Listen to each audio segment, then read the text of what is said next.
across the UK, on DAB+, on your smart speaker, on your smart TV, and on your side. This is Talk.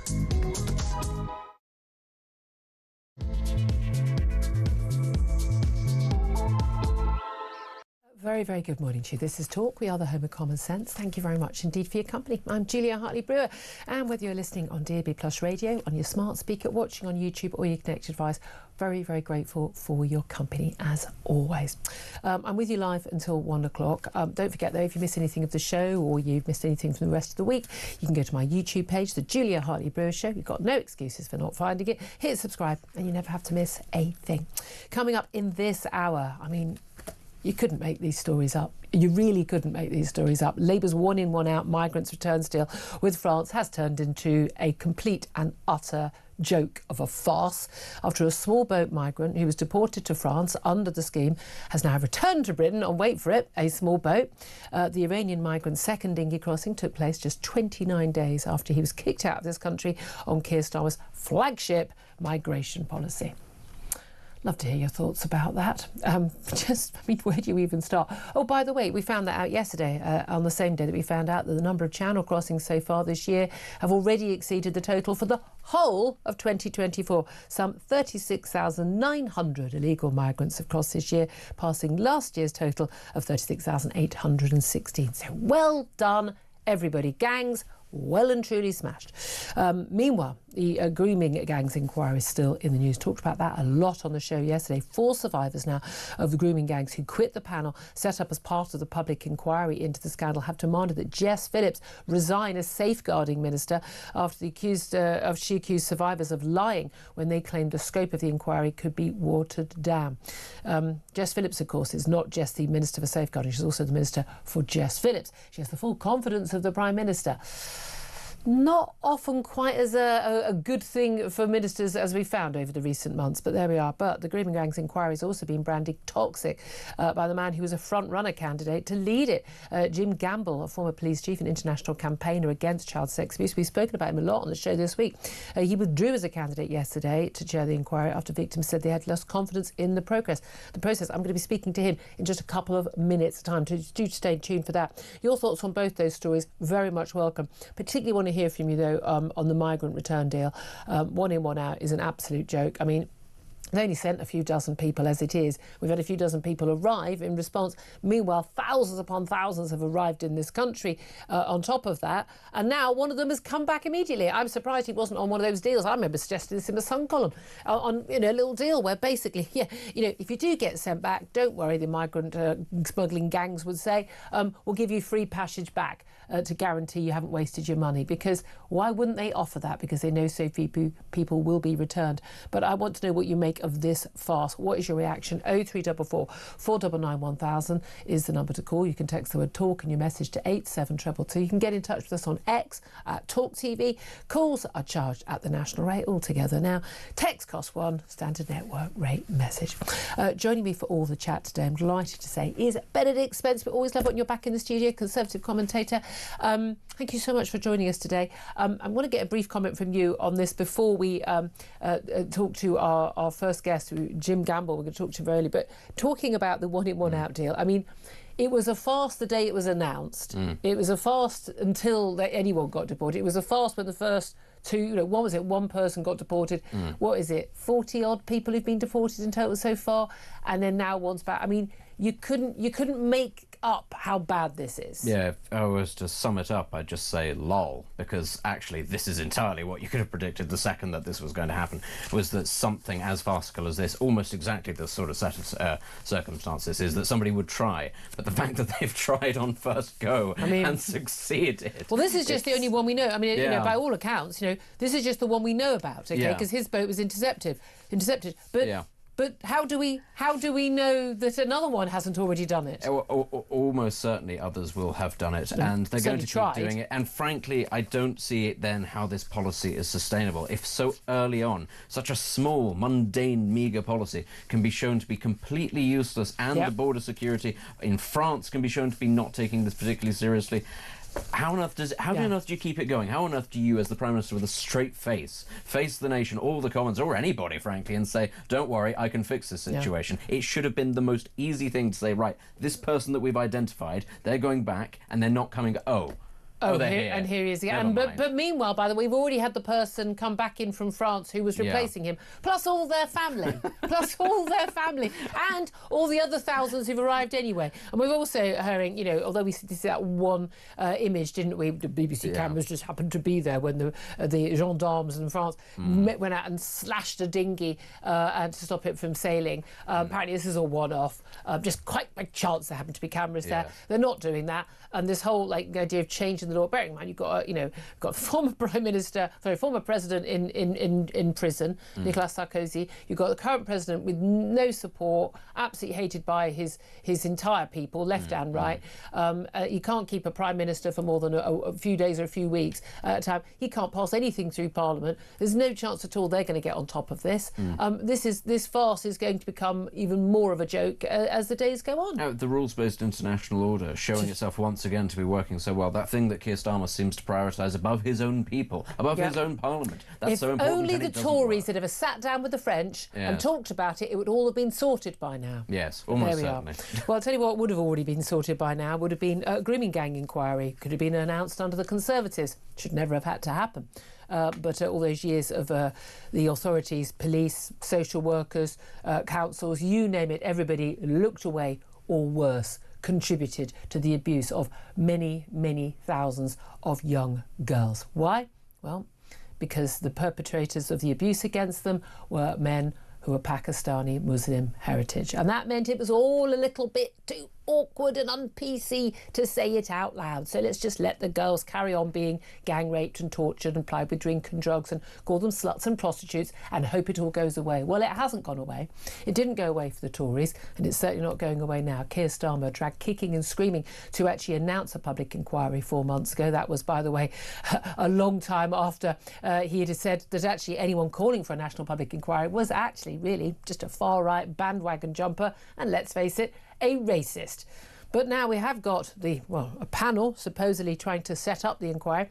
They've yet to find a chair. They've had a number of victims, survivors, 4 now, who've publicly said they have quit the panel. Why? Well, because they simply don't trust what they call a toxic public inquiry process, and they particularly don't trust the Home Office Minister for Safeguarding, Jess Phillips. They're saying they won't return to the process unless she goes. Well, someone else who resigned yesterday was Jim Gamble. He was a former police chief. He's also the former chief executive of the Child Exploitation and Online Protection Centre. He was basically the last remaining front-runner candidate as the chair of the inquiry, but he resigned yesterday, saying he can no longer take part in the process. Well, why did he go? Why has he left? Well, let's talk to him about it right now. Jim Gamble joins us. Good morning to you, Jim. Morning. Thank you for joining us. Your name has actually cropped up on my show quite a few times this week, and a lot of my guests, people who've worked in this field, saying that you have a fantastic track record in this field of not only just standing up, speaking truth to power, putting your job on the line, but also standing up for victims of child sex abuse. And while understandably, many of the victims and survivors of grooming gangs say, we don't want anyone who worked in the police or the social services or anything, these are the people who allowed the abuse to continue, who turned a blind eye, who called us liars. We can't have anyone who is a former police chief running this inquiry. We want a judge. Many are saying, and I have to say I've been among them, that you are someone who I would certainly trust. Why do you believe you don't have the trust of the survivors, and why did you choose to stand down as a potential candidate? Well, when I had the privilege of speaking to 2 survivors panels as part of this process, I made a commitment to them at the beginning that if I couldn't achieve a consensus of trust from them, that I didn't care who else thought I should do it. If they didn't, that I wouldn't attempt to lead it, because at the end of the day, without them, there is no inquiry, and the inquiry must be influenced by them. And whilst I was able to gain that confidence with a significant majority of them, I wasn't able to convince everyone. And there are enough schisms, there are enough splits, there are enough unhelpful debates taking place that I genuinely believed, given the broader toxic context around this, that it would be better certainly to keep my word to them and step back and create space for someone else to come forward and do that. And it was not an easy decision. I mean, I've had messages from some of the victims and survivors that I really felt, that I wanted to do the best I could for them, and some of those individuals obviously wanted me to deliver. But the division in this is so difficult that I think there's got to be a pause, there's got to be a reset, there's got to be a better way of empowering victims to engage in the appointment of the chair. And I honestly am moving more to think there should also be a select committee approach, which is transparent, where potential chairs who have been shortlisted go before a collective parliamentary select committee that gives politicians the opportunity to behave in a more collegiate manner, test the integrity of the person, because their previous career isn't the issue. It's their character and their proven history. Yeah. And a public process. In a public process where people can see the character of the person and not so much what they say, but what they have done being tested in that environment. I think that would help with the integrity of this going forward. And it has to go forward. I've been a critic of this government. I've been a critic of the previous government over many issues around safeguarding children. Well, this is it. You do have a track record here. I'm not, blowing smoke up your backside, Jim. I've spoken to you many years as a radio presenter in your role as the former chief executive of CEOPS, the Child Exploitation Online Protection Centre, the work you've done there. You are a former police chief, but you did resign. You have resigned in the past over interference. Tell us the circumstances where that is. You've put your job on the line before.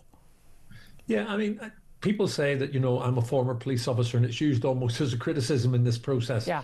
I'm a former police officer because, actually, unbelievably, 15 years ago, that's how long ago it was, I believed that the direction of travel by the then government under the Home Secretary that was Theresa May wasn't operating in the best interests of children and young people by assimilating CEOP, where safeguarding children was the priority, not one amongst many, into a much larger organisation where I felt its authority and voice would be so assimilated that it would be diluted. And that happened. But I resigned in protest at that time. And that's the concern of the survivors of the grooming gangs, is the idea that there was this push to dilute it. Like, well, let's look at other different, group child abuse, and that would dilute the particular issue of the ethnic and religious motivations behind the choice of victims in grooming gangs. Yeah, and to be fair, whenever I spoke to Jess Phillips, whenever I engaged with ministers in the Home Office, it was made clear to me that there was no attempt to dilute. There was no intent. Except there's a document asking. I mean, this is the thing. We'll come on to Jess Phillips in a moment, but there has been a document that's been put in the public domain where the survivors and others on this panel looking to set up the inquiry are asked, should we widen the remit? That they have looked at that as an option. Yeah, I mean, I'm sure that is the case. I don't think anyone would hide away from that. What I'm saying is, in my engagement, I was clear that the terms of reference will need to be set by law, but by whoever is appointed chair, and that if I was appointed chair, those terms of reference would be fundamentally informed by victims and survivors. There are a number of victims and survivors who do see a value in expanding this. From my point of view, I think it should be focused. I think it should move at pace, and it should be measured in the short and long term by the impact that it has. So it was a real loss to the victim and survivors panel to lose 4 people who brought their lived experience in a very courageous way to it. And I think losing Fiona Goddard, who's someone that I have followed in media. One of the survivors, one of the survivors who really has been courageous in, unpacking what happened to them, setting aside their anonymity, and showing a generosity of spirit. But what she said in her letter was that they were the consultation document in which they were asked whether the inquiry could take a broad approach, completely and utterly proved that Jess Phillips, the safeguarding minister at the Home Office, was lying when she said there had been no attempt to do this. And as Fiona Goddard said, I didn't make this up. The documents are right there. Being dismissed and contradicted by a minister when you're telling the truth takes you right back to that feeling of not being believed all over again. Throughout my whole life, I've been accused of lying over and over again. That is part of the whole scandal. And as you know, that's exactly what happened. Now, you said in your resignation letter, resigning from the process and saying you were no longer able to be considered as a candidate, that there was political point scoring, that there was a toxic culture at the inquiry. Who are you accusing? Well, I'm basically looking at the politicians who have used victims as a political football in the House of Commons, rather than getting into a room where they engage with one another on the basis of the overarching enthusiasm and appetite that all of them have for this inquiry now. It took too long to get here, but we are here now. The Home Secretary and the Prime Minister have made clear in their statements that this is going to go forward. It's not going to be diluted.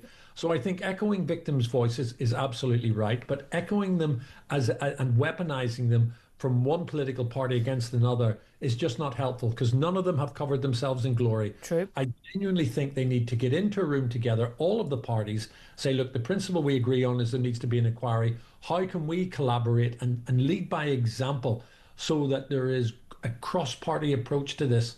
And I just found it, really concerning that victims and survivors were being caught in the crossfire of parliamentary debate in what I saw as an unhealthy and unhelpful way. Okay, but you've chosen to stand down because you didn't have the faith, the trust of all of the people who you wanted to represent effectively as a chair of that panel.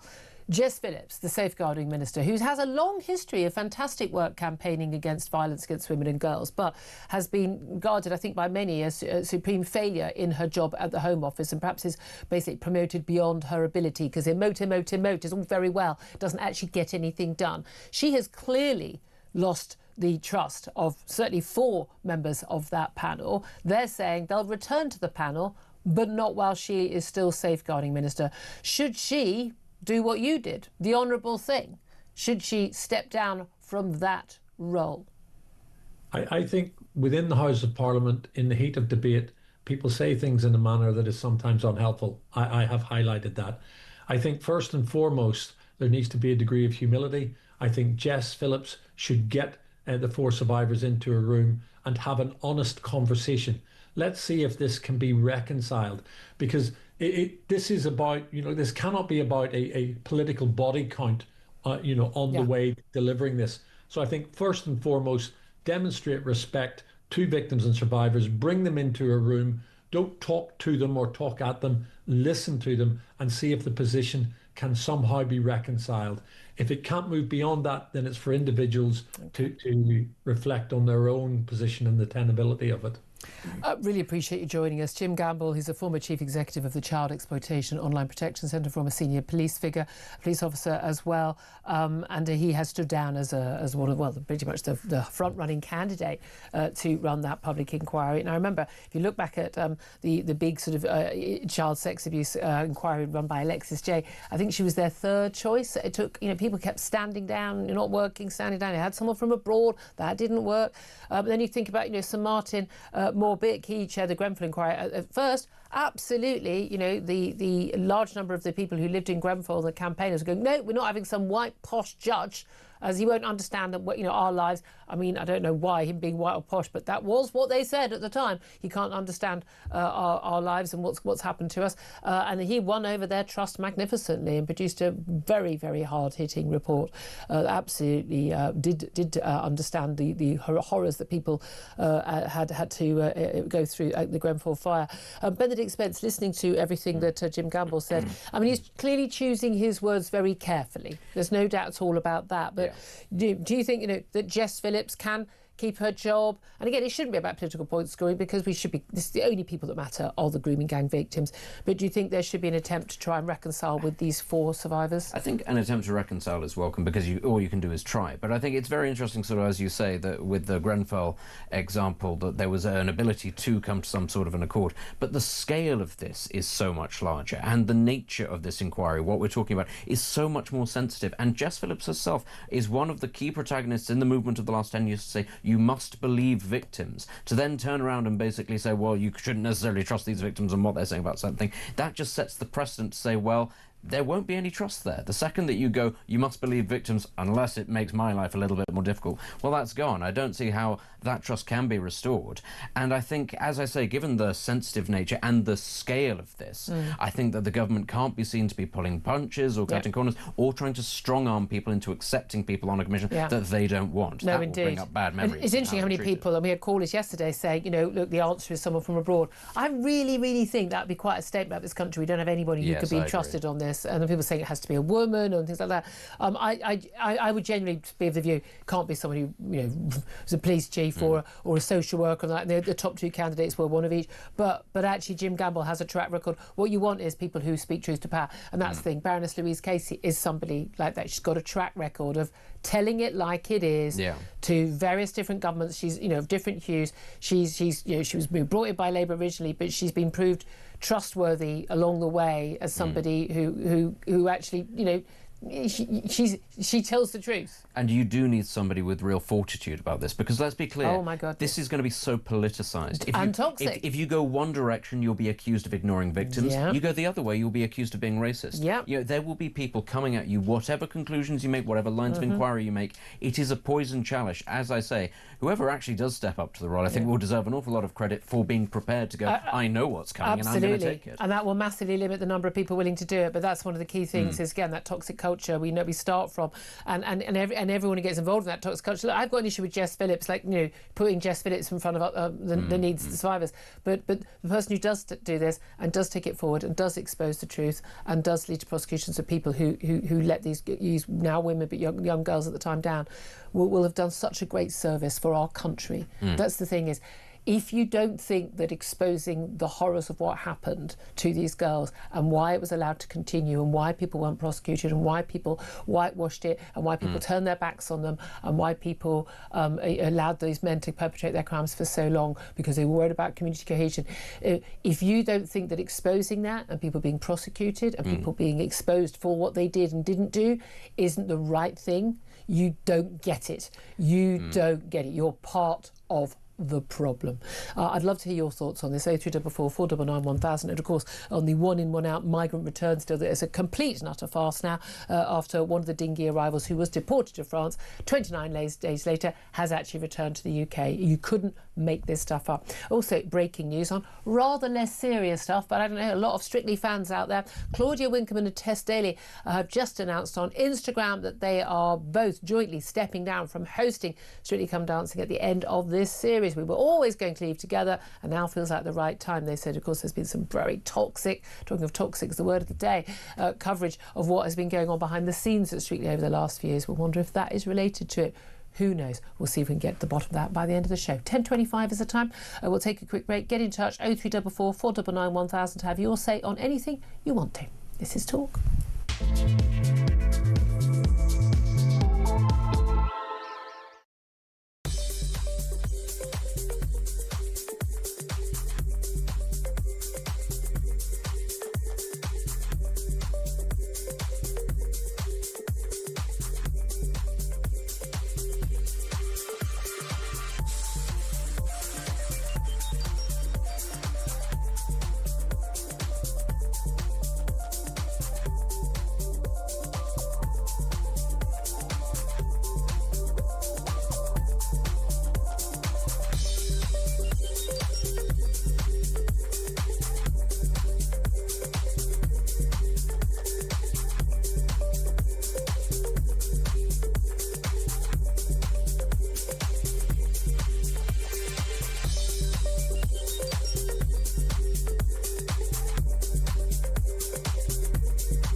would you be behind what Robert Jenrick's saying? I mean, he's a little late to the party, I must say.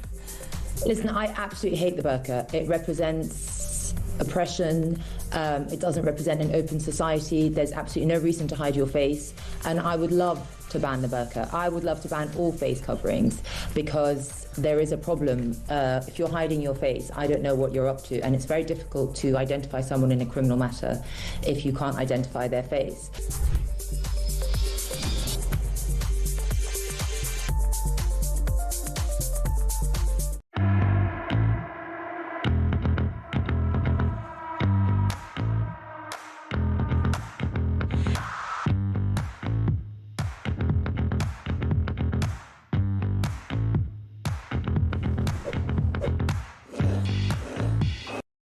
Across the UK, on DAB+, on your smart speaker, on your smart TV, and on your side.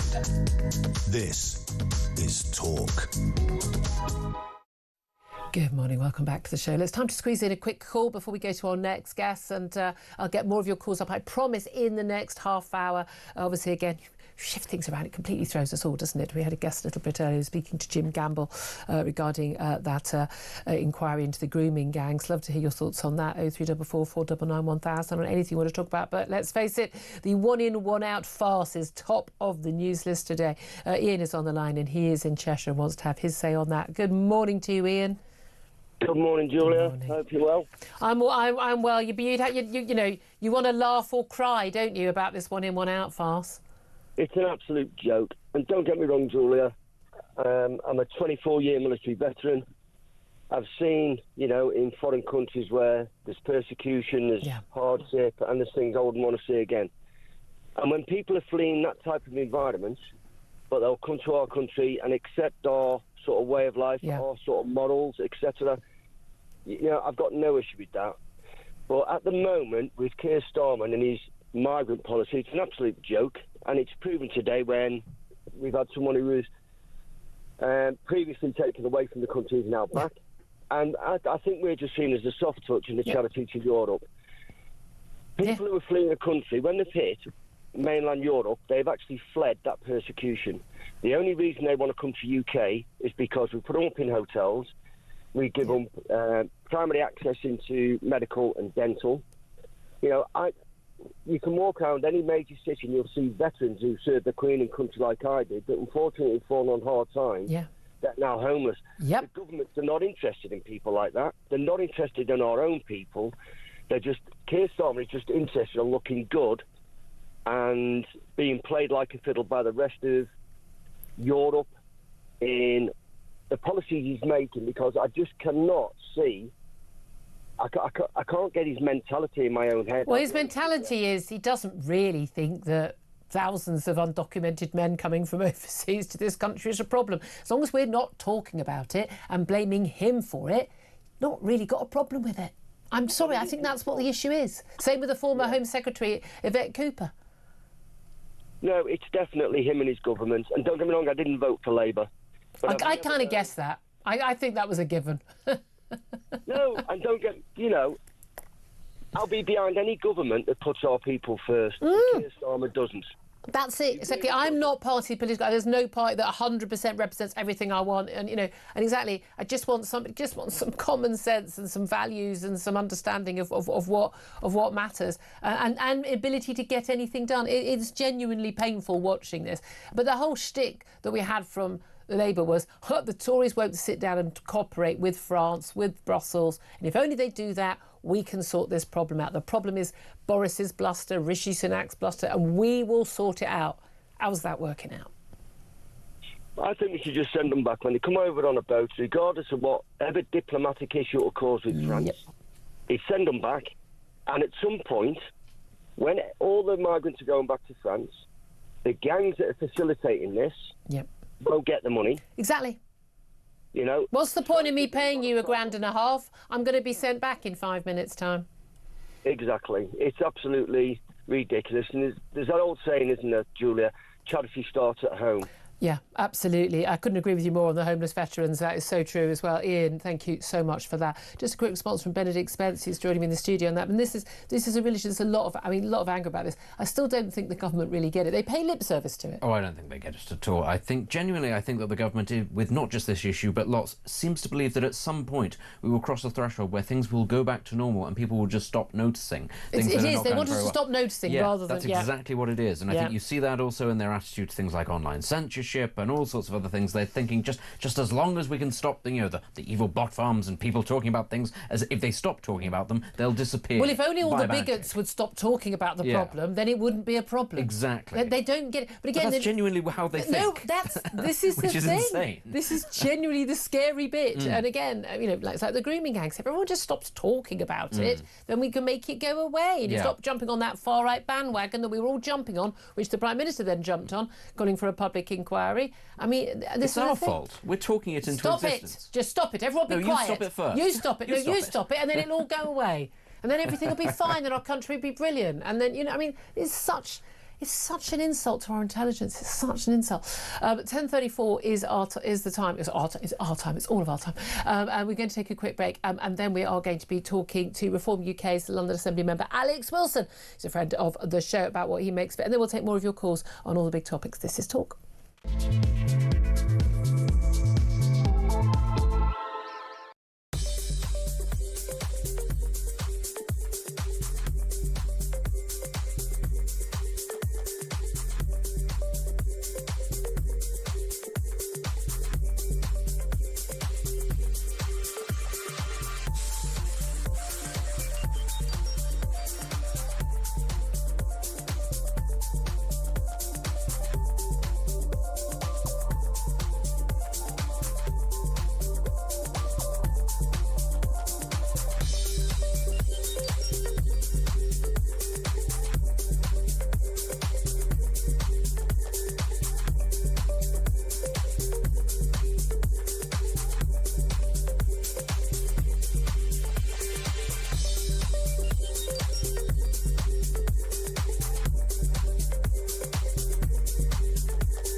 Across the UK, on DAB+, on your smart speaker, on your smart TV, and on your side.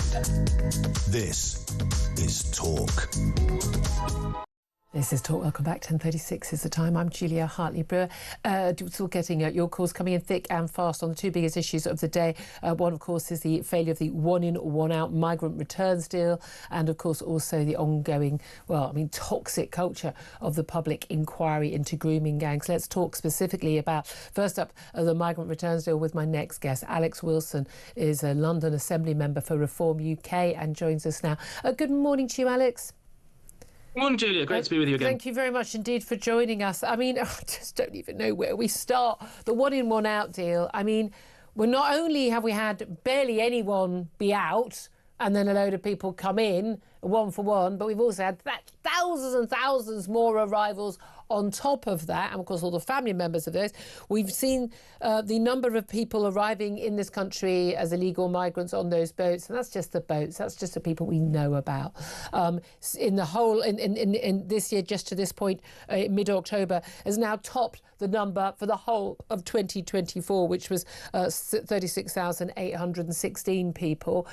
We know the Home Office is saying it's not fit for purpose, absolute chaos, and now we've had a bloke who's been, an Iranian guy, sent back to France, flown back at taxpayers' expense on an Air France jet back to France, and now he's just got on another boat, paid the migrants, and come back here and been caught again. What do you make of it? Well, as you say, where to start? I think the best place to start is actually picking up from the discussion you were just having with Benedict, that the government would wish that we just stopped talking about this and it would go away, and then people wouldn't be aware of it going on. But it's great that channels like yours are talking about it, and indeed your last caller as well. You can sense the frustration that domestic British people, taxpayers, hardworking people seem to be at the back of the queue for everything and are paying for this while the floodgates are still open, the borders are out of control, and we have these thousands upon thousands of undocumented migrants coming across on the boats. Almost 37,000 now this year alone, topping what happened last year, and there's still over 2 months to go. So it'll be another record year. And even since this one in, one out deal has started at the beginning of August, 11,000 plus have come in, and I think 42 have been sent back. Make that 41 now, because obviously this chap from originally from Iran has now returned in a dinghy, and the whole process starts all over again with him, and there'll be legal challenges. He's claiming all sorts of things about how he feels unsafe, so no doubt the lawyers will get involved, and the government will really struggle to even get him back before we even start to and even if they do, what's to stop him going? Apparently, we're all going to be really, really shocked by this. Apparently, he decided he was being held in an immigration detention centre in France, and he just left it.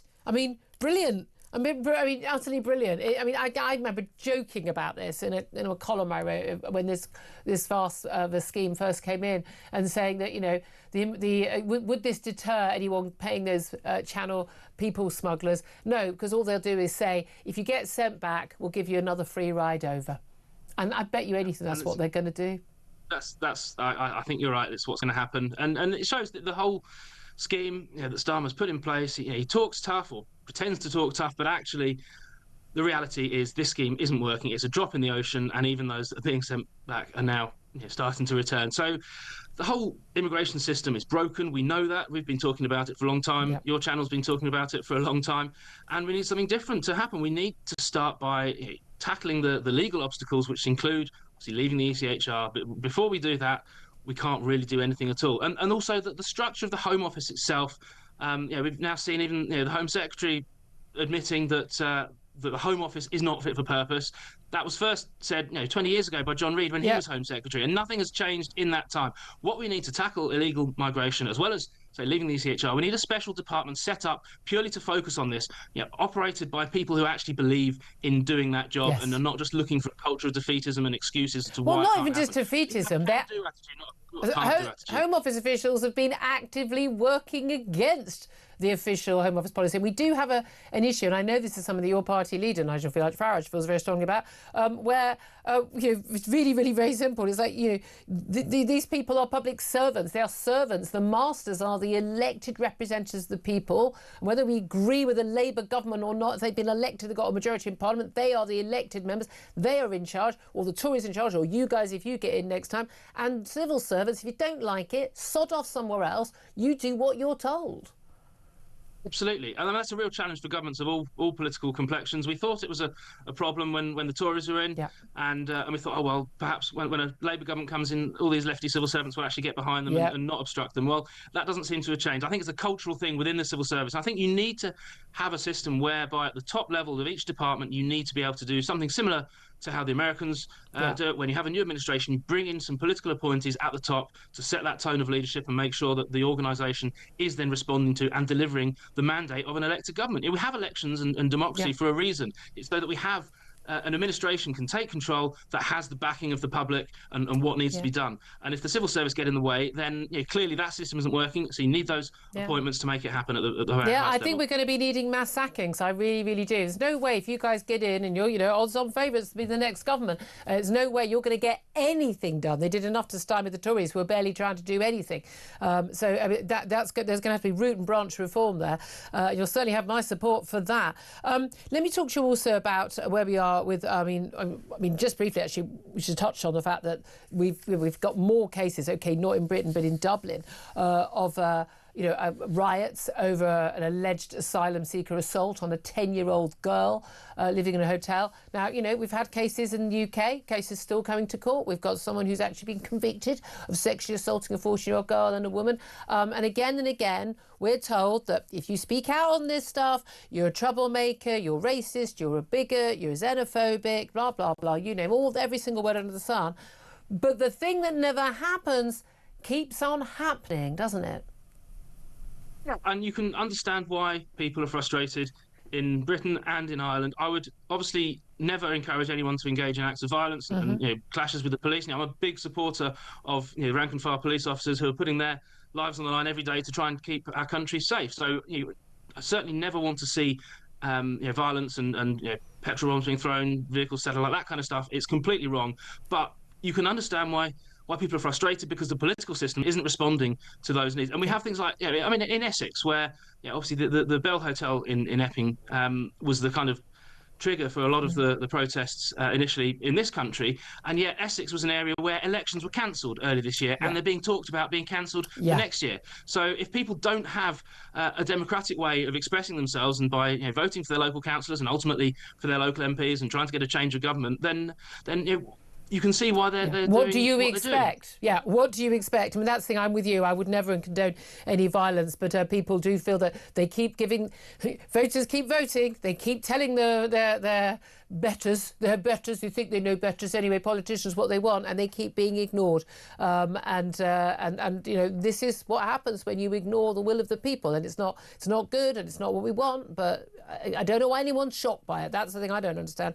Let's talk about the grooming gangs inquiry, though, because lots of pressure on Jess Phillips, the safeguarding minister, calling for her to go because 4 survivors have said they can't work with her. They won't join the panel, helping decide the remit, helping decide who the chair is of this inquiry into grooming gangs, because they can't work with her. They've lost trust with her. Should she go? Well, again, this is not a surprise that we've reached this position. The government had to be dragged absolutely kicking and screaming to agree to launch a national inquiry in the first place. So there was already a huge level of distrust between the people who have been suffered absolutely horrific things through these grooming gangs, and distrust between them and the government, who's supposed to be trying to do something about it. So I can't blame them for not having trust in the minister. And if the way to get this back on track, and obviously not just the 4 survivors that have quit the panel, but also the government now seems struggling to find someone willing to chair the inquiry, because it's been left for so long and not given the highest priority and cracking on with it, then perhaps the minister responsible does need to go. The most important thing is the victims, the survivors who have suffered these unimaginable, horrific experiences at the hands of these gangs, and we need to get to the bottom of this. So it needs to happen, and if Jess Phillips needs to resign in order to make that happen, then bring on Jess Phillips' resignation. Well, many would agree with you on that.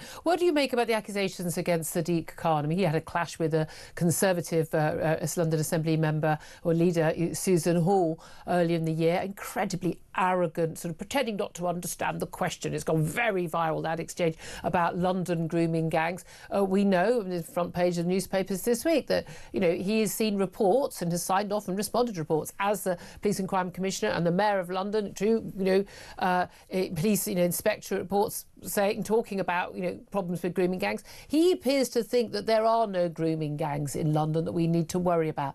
What are the odds of that?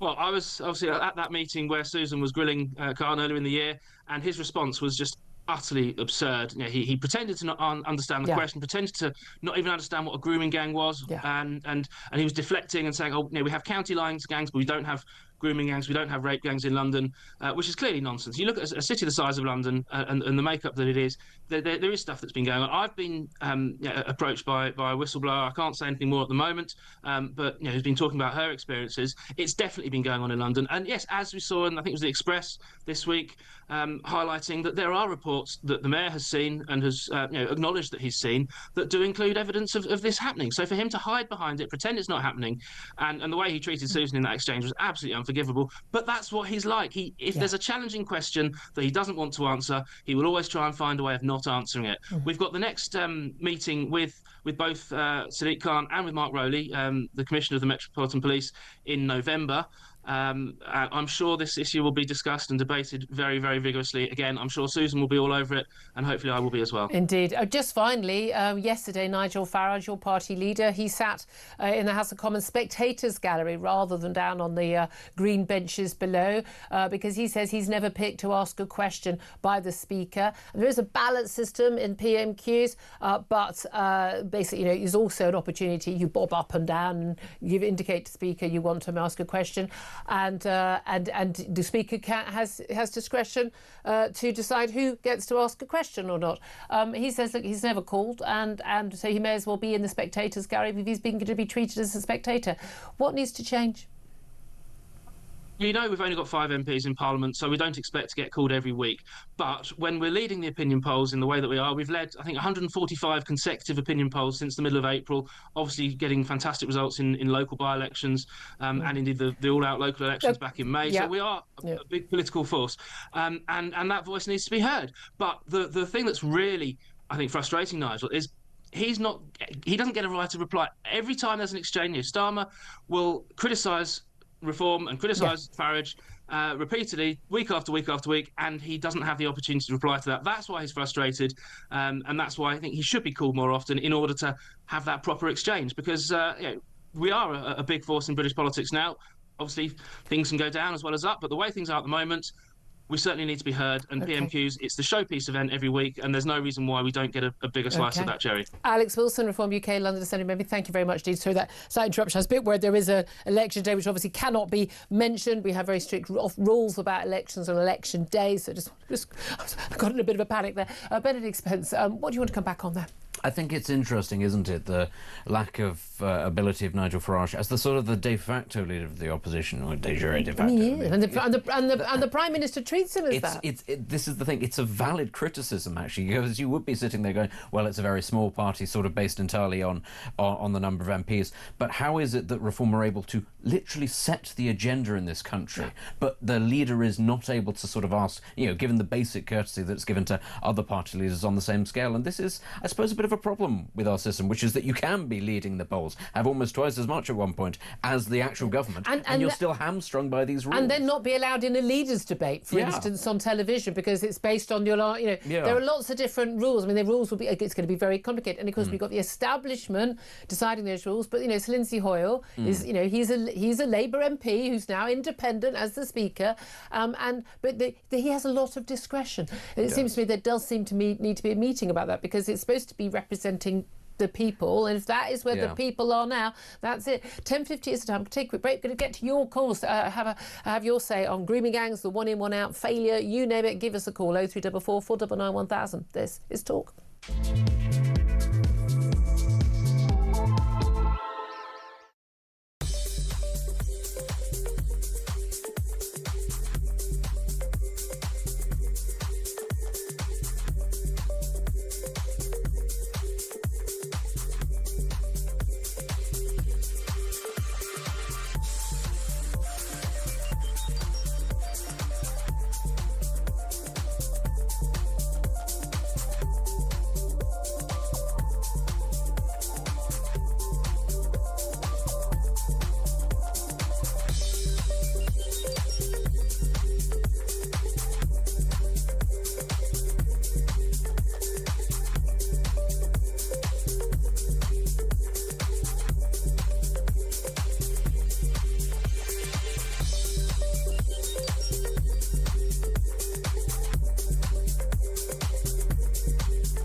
I think, well, next best thing, and I put my cigarette down a drain cover. Out of the shadows. How dare you? Oh, yeah, I mean, you know, crime of the century, isn't it, really? Lock me up and throw away the key. Well, in this country, yeah. Quite clearly. Out of the shadows comes from Lambeth Council, Mr. Enforcement Officer, with, of course, his body cam on, just in case I give him any abuse, which I wouldn't.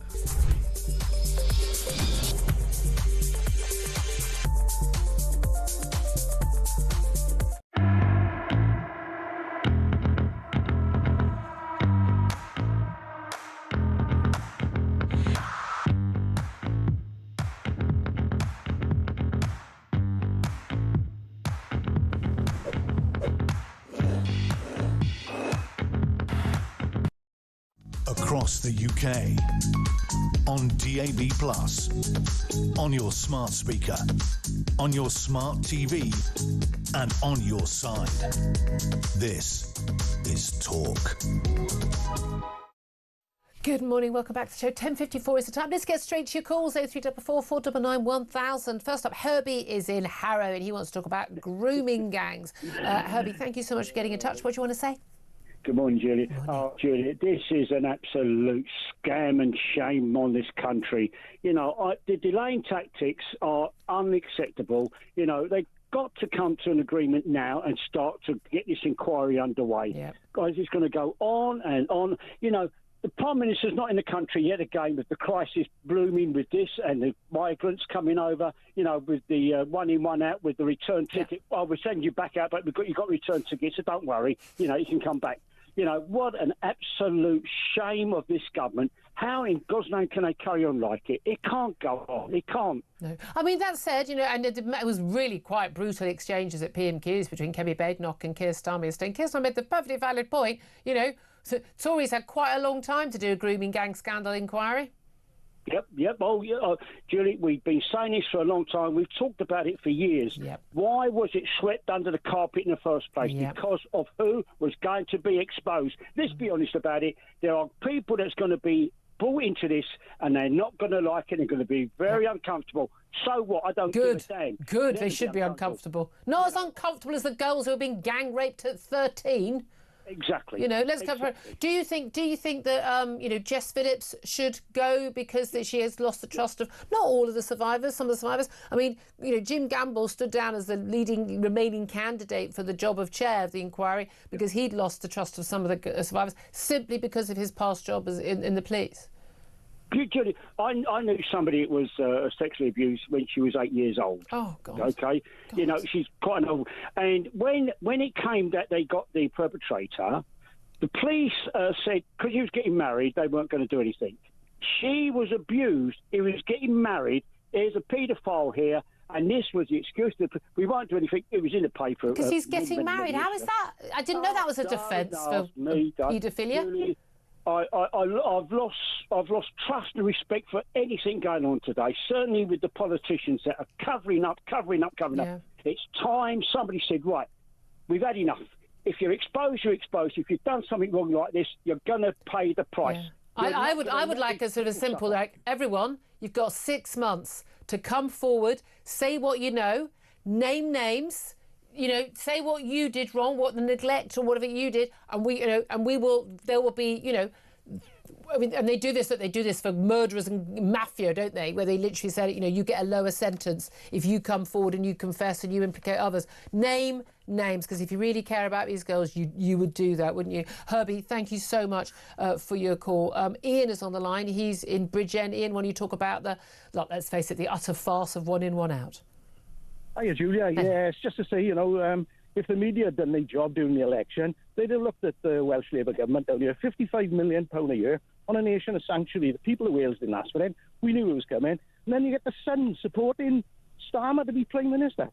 I think in defence of the Sun, their view was the Tories were so useless that we'll give Labour a go. It wasn't a very full-hearted endorsement of Labour. Look how close reform came to so many constituencies around the country.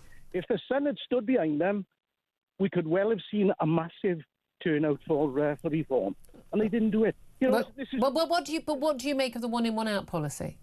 Well, it's nonsense, isn't it? You know, is what we're suffering every day down here in Wales now. And we see the same in Ireland. Look at those riots in Dublin. Yeah. And again, you know, there was a really long BBC report. It was about 1,000 words, and it didn't even mention the reason why people were on the streets.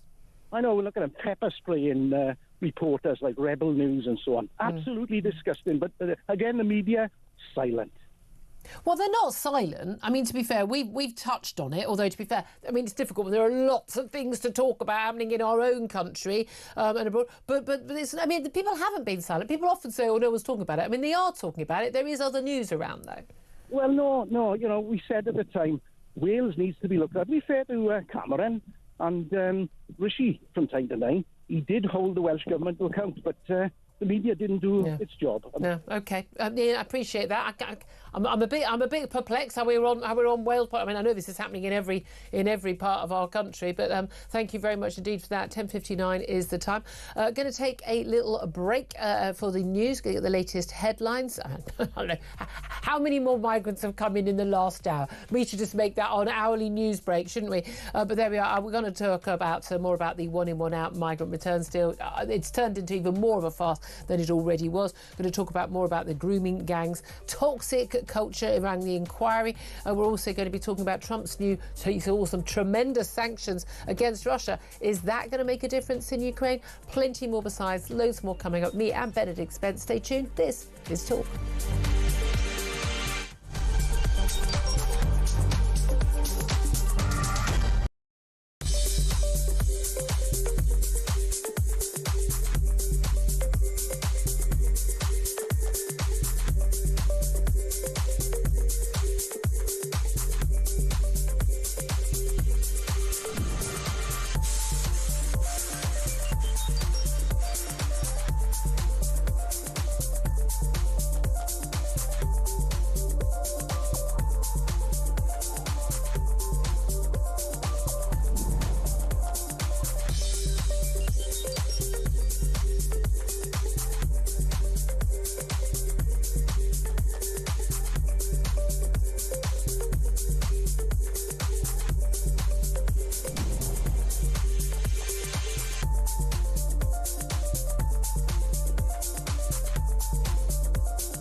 Across the UK, on DAB+, on your smart speaker, on your smart TV, and on your side. This is Talk.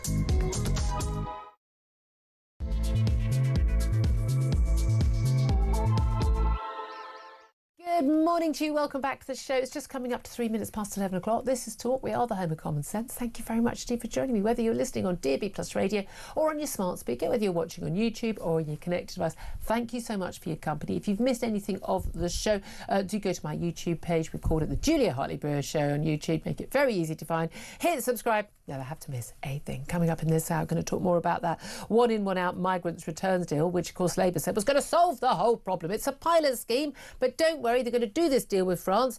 It's all going to basically be scaled up, and then there won't be any incentive for anyone to come here because they're going to be returned. Oh, we're going to take someone else back in return and all their family, but don't worry about that. Well, apart from the fact that we've only actually sent 42 people back, we've paid their airfare and the airfares of the guards and others with them, but a small boat migrant who was deported to France under the scheme in August caught in August, sent in September, has already now returned to Britain in a small boat just 29 days after being kicked out of the country. It is a farce. It's beyond a farce. I'd love to hear your thoughts on that. Plus, this happened on the same day yesterday that the number of channel crossings so far this year basically managed to top the total for the whole of 2024. In 2024, we saw 38,816 crossings. By the way, I need to stress this every time.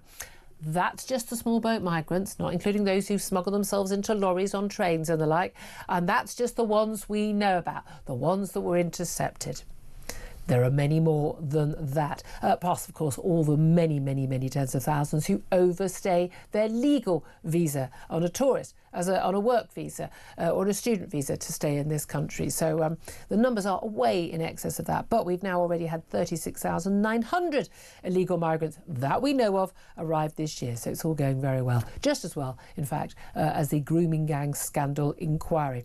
Set up 4 months ago, still don't have a chair, still don't have a full remit. And 4 survivors of grooming gangs who quit the panel set up as part of that inquiry have now demanded that Jess Phillips resigns as the safeguarding minister after she accused survivors of lying when they claimed the scope of the inquiry could be watered down. Plus, we're going to be talking about the knife-obsessed teenager who stabbed another boy to death was named yesterday after a judge locked him up for at least 16 years. Mohammed Umar Khan was 15 years old and he was named as the killer of Harvey Wilkes, also 15. Khan stabbed Harvey in the heart during a 9-second confrontation in front of other pupils during a lunch break at school. What on earth is going on with our young people? And are we just looking at, another Axel Rudikabana waiting to happen? Again and again, there are warnings about these young men and young girls, young women sometimes as well, who just have no ability to control their anger, who carry weapons with them to school, on buses, everywhere they go, and they are not stopped, and nothing happens until they have killed. We need to talk more openly about it, and we will be talking more about that coming up with Benedict Spence, who's a Conservative commentator, joins us, I'm very delighted to say, today, asking for your reaction to all the big stories, in particular that one in, one out migrant return deal, which has turned into the farce we always knew it was. It's even worse than we thought it was. But give us your reaction. Give us a call on 0344 499 1000. Text the word talk in your message to 87222. Get in touch with us on X at talkTV. Calls are charged at the national rate. Text cost £1, standard network rate message. Benedict, where do we even start with that migrant policy? I mean, we've got about 2 minutes to talk about the story. I was thinking I would just laugh for Have 2 we? minutes. Have we got 2 minutes? I was just going to... Well, we could... half an hour of me laughing isn't quite as, I'd like to see you carry it on. Would you like me to try that? I don't think people would. But that's basically what I could offer, because that's about all that needs to be said about this. Everybody knew that it was a policy that wasn't going to work. It wasn't going to be a deterrent. It wasn't going to shift anything approaching the numbers of people that needed to be. But this was sort of taken as the flagship. Don't worry about scrapping Rwanda or anything like that. This is going to be the thing that really gets to them. And everybody said it's going to remove nobody, and almost certainly something is going to happen to make it look very silly. Yeah. Something like, for instance, people just coming straight back. And lo and behold, somebody has come straight back. We have identified one, as you pointed out. Who knows? I mean, I was about to say it could be any number, but it couldn't. There's only a very small number of people. There's only 42 who've been sent back. Yeah, so it's actually... I think the migrants who come from France in return come on Air France flights. We send them on BA. Do you know how much a ticket on BA is?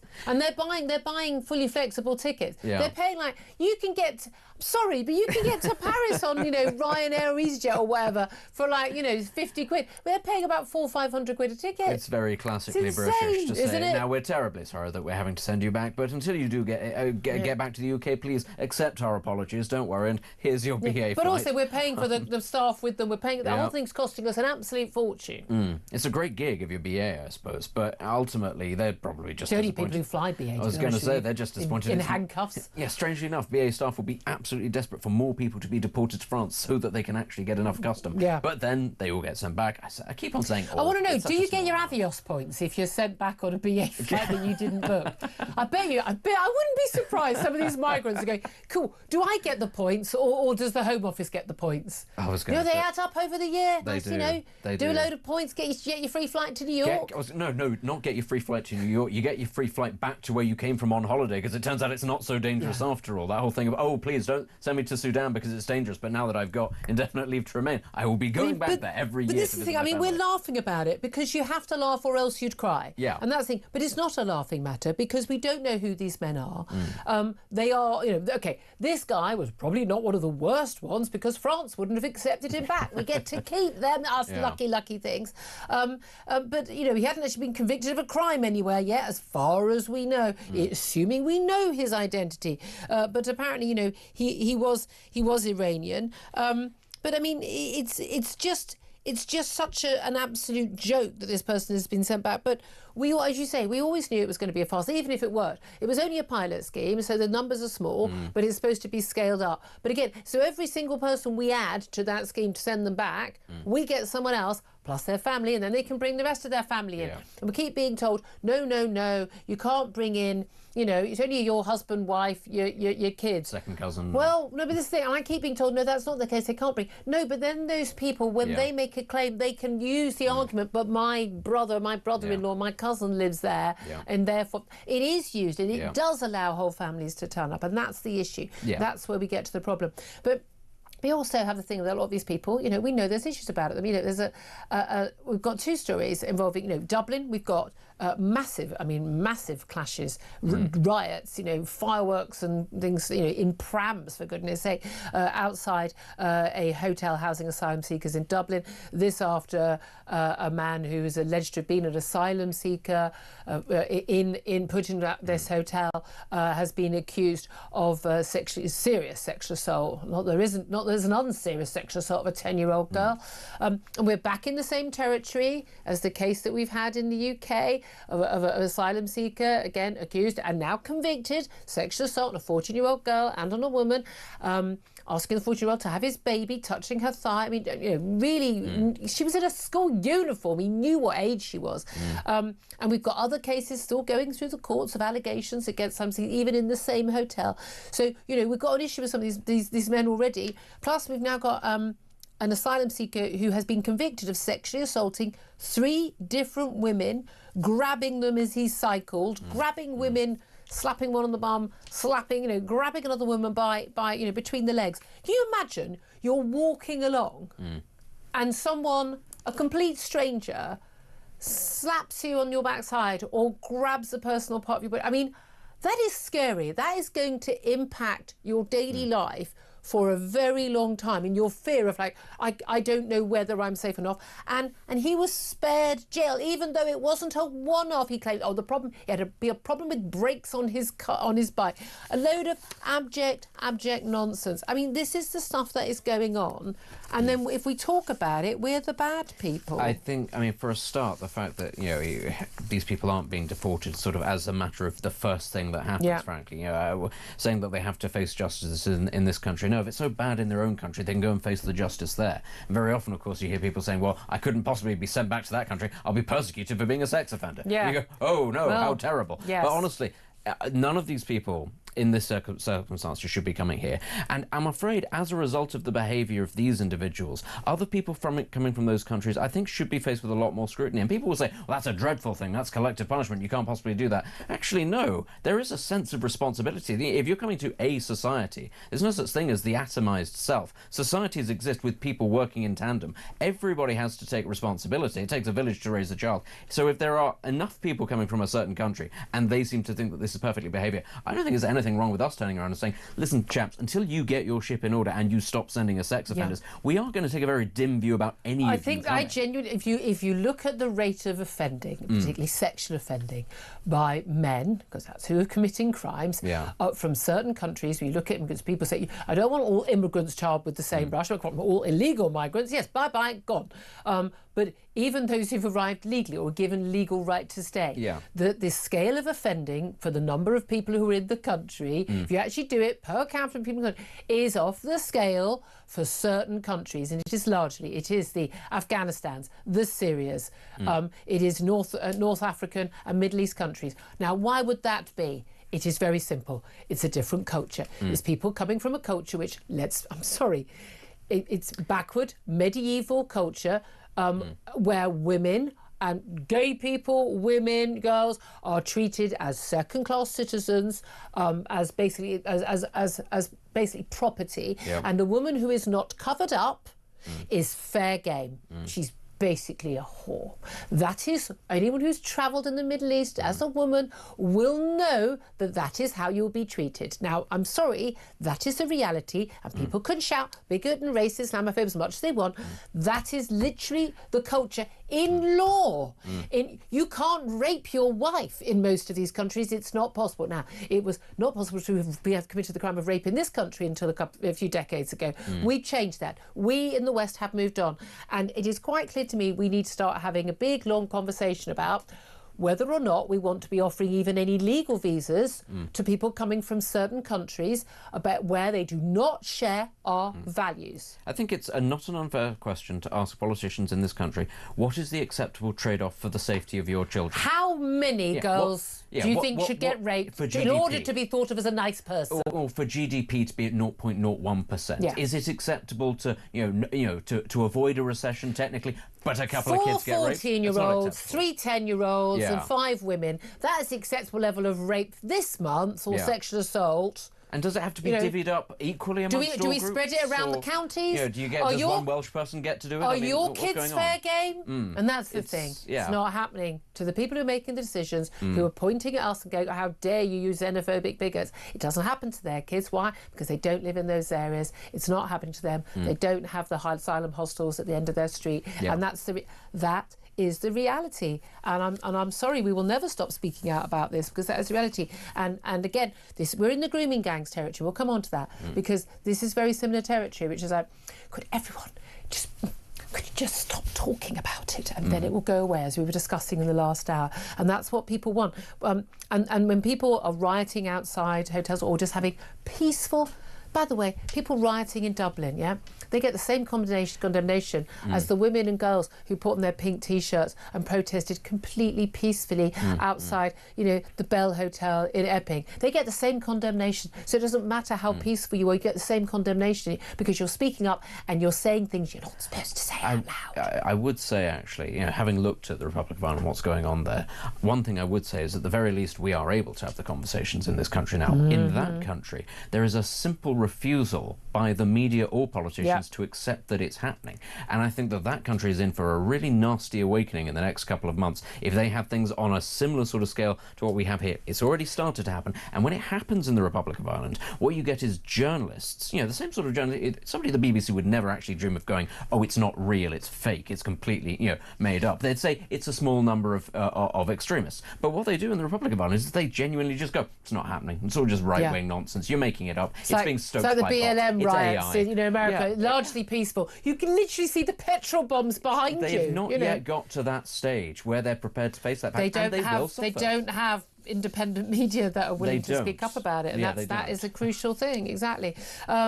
Right, look, let's also talk about the grooming gangs, because again, actually, it was interesting, and again, there's certain online activists who claim credit for this stuff being exposed. Actually, it was Andrew Norfolk at the Times who wrote, and he's ashamed of himself. He said, sadly, has died now, but he wished he'd written about it earlier because he just sort of couldn't believe what was going on. And a lot of people don't like to believe, and I think a lot of people just don't want to, turn the page. I don't want to know.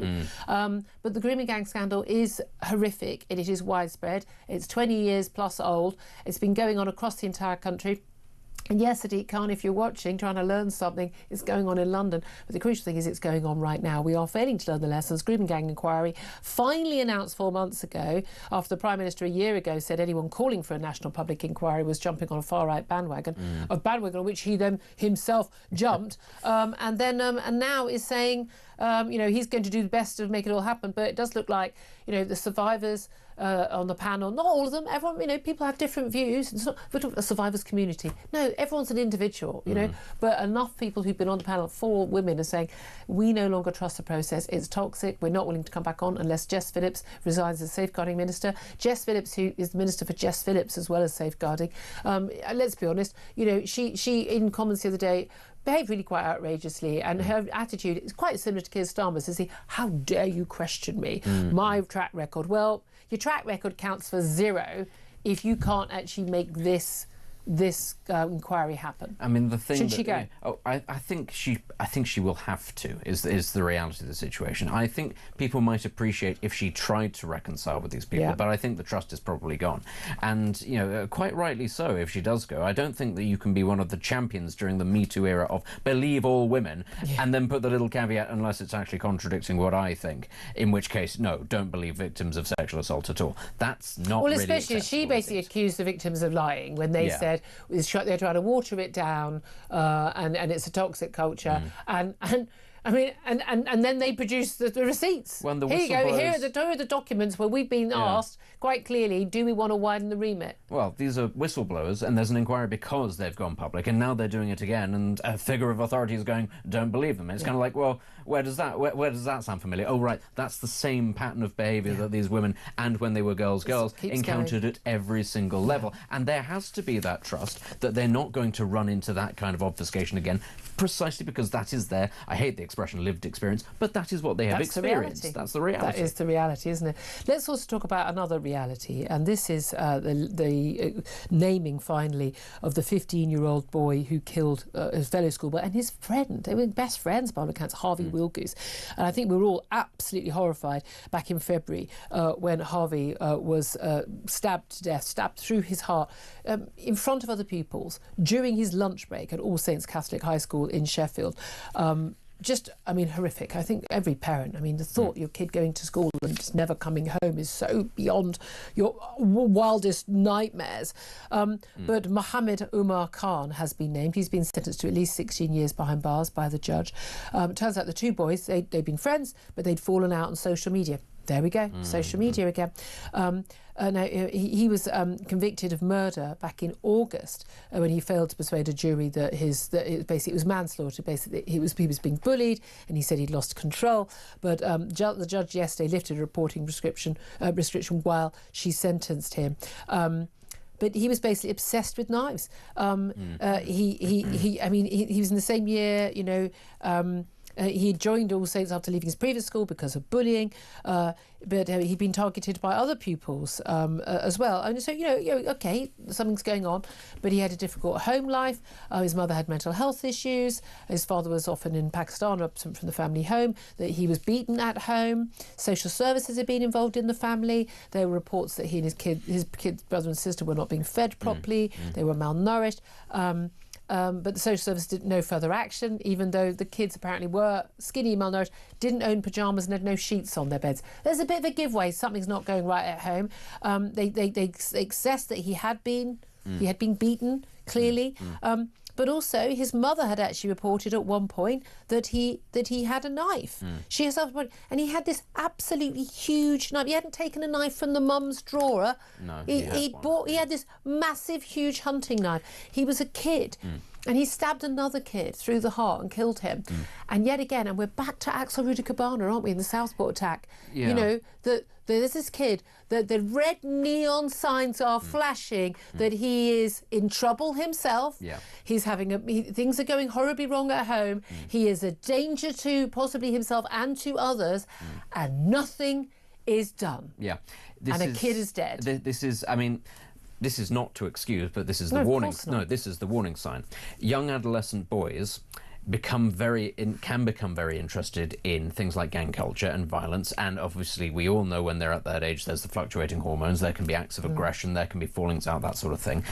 The way that we're treating this... Boys used to just punch each other. Exactly. The way that we're treating this is not in line at all with the progress that has been made in terms of what it is that these boys are being exposed to. They didn't used to get exposed when it was, the worry about video games and rap music. Okay, that wasn't great, but let's be clear, it was not the things that they are able to access online. When they had phones when I was young, you were able to text, you were able to call, maybe you'd play some tinny music. Now you can access absolutely everything, the entirety of the internet, and I'm sorry, the Online Safety Act does not prevent people from doing it, especially tech-savvy children, far more tech-savvy than the adults. They can access this stuff, and gang culture in particular, and the fixation around knives is pushed onto them because it is seen as cool, it is a way of belonging, it is a way of giving them that sort of esteem, and it is dangerous. It didn't used to exist in this country. It's certainly not on anything like the scale that it currently does, and it wasn't being beamed into their eyeballs 24/7. And so many parents are just like, well, my kid's not seeing it. Yes, your kid is seeing horrific violent porn,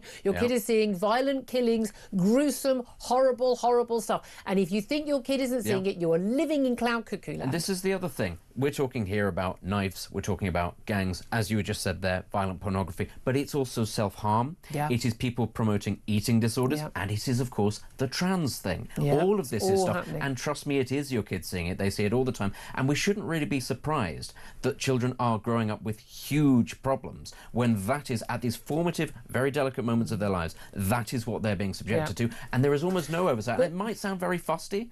You have to take the phones away from them. You have to take them off social media. I think we are moving into that territory. I really do think we are. That we haven't got there before. And I mean, most parents just simply aren't capable of managing this issue. It's a parenting issue, but people need to spend more time talking to kids. But once again, also we've got failures of social services to take action. So the kids. The kids don't have they don't have a proper bed. They don't have pajamas. They're not being fed properly. They've got a mother with mental illness, an absent father. But when he is there, he's beating them. Oh, but no, let's leave the kids there. So again, we now have so many children in such bad homes, with such bad parents, that we don't even bother rescuing those kids, right? And look, he's a killer. There is a family right now who have lost their son. Harvey Wilkes, his family have lost their son, and he's lost his whole life. But you've got another kid whose life could also perhaps have been saved by action. And we've got an overworked and overstretched social services. We've also got social services, by the way, working from home in many places. You can't be a social worker and work from home. End of, nothing to discuss. That's absolutely not, But we have got a disaster. I don't know how many more times we can see either a kid being killed or a kid killing, and we're just going to keep going. Again, like you were saying with the abuse, sex abuse by, illegal migrants. What is the level of children killing each other that we're going to accept as the norm before we don't even bother putting it on the front pages anymore? And I have to say... Because black kids stabbing black kids in London, that's not even a news in brief anymore. Oh, it's not? Not even a news in brief. Which is appalling, because it used to be the sort of thing that would occupy the nation for months if that had happened. We just think it's just normal now. It should never be normal. No, it should never be normalised. Absolutely. And the reality is there needs to be an intervention at some point, because, as you say, it's the number of parents who are unable or unwilling to do these basic things. Absolutely. I'd love to hear your thoughts on all the stories we are talking about. Do get in touch. Give us a call, 0344 499 1000. We'll get to your calls up next. This is Talk.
And, you know, we all remember when Keir Starmer finally got to 99.9% of women don't have penises. I watched the interview you did with him. I'd love to meet the other 0.1%. But I've interviewed two other political leaders, Zach Polanski, the Green Party guy, Ed Davey, Lib Dems, right? And neither of them was prepared to say that a woman doesn't have a penis, right? And then you're like, how has this happened? In 10 years' time, people will look back at this period in history and they'll think we lost our collective mind. Yes.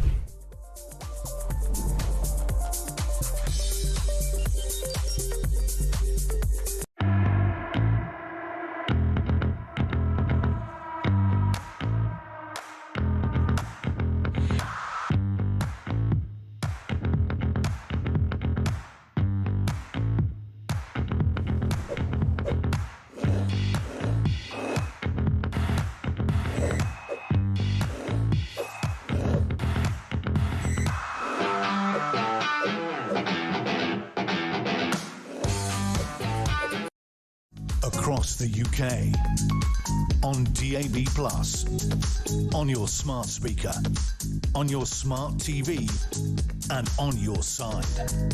This is Talk.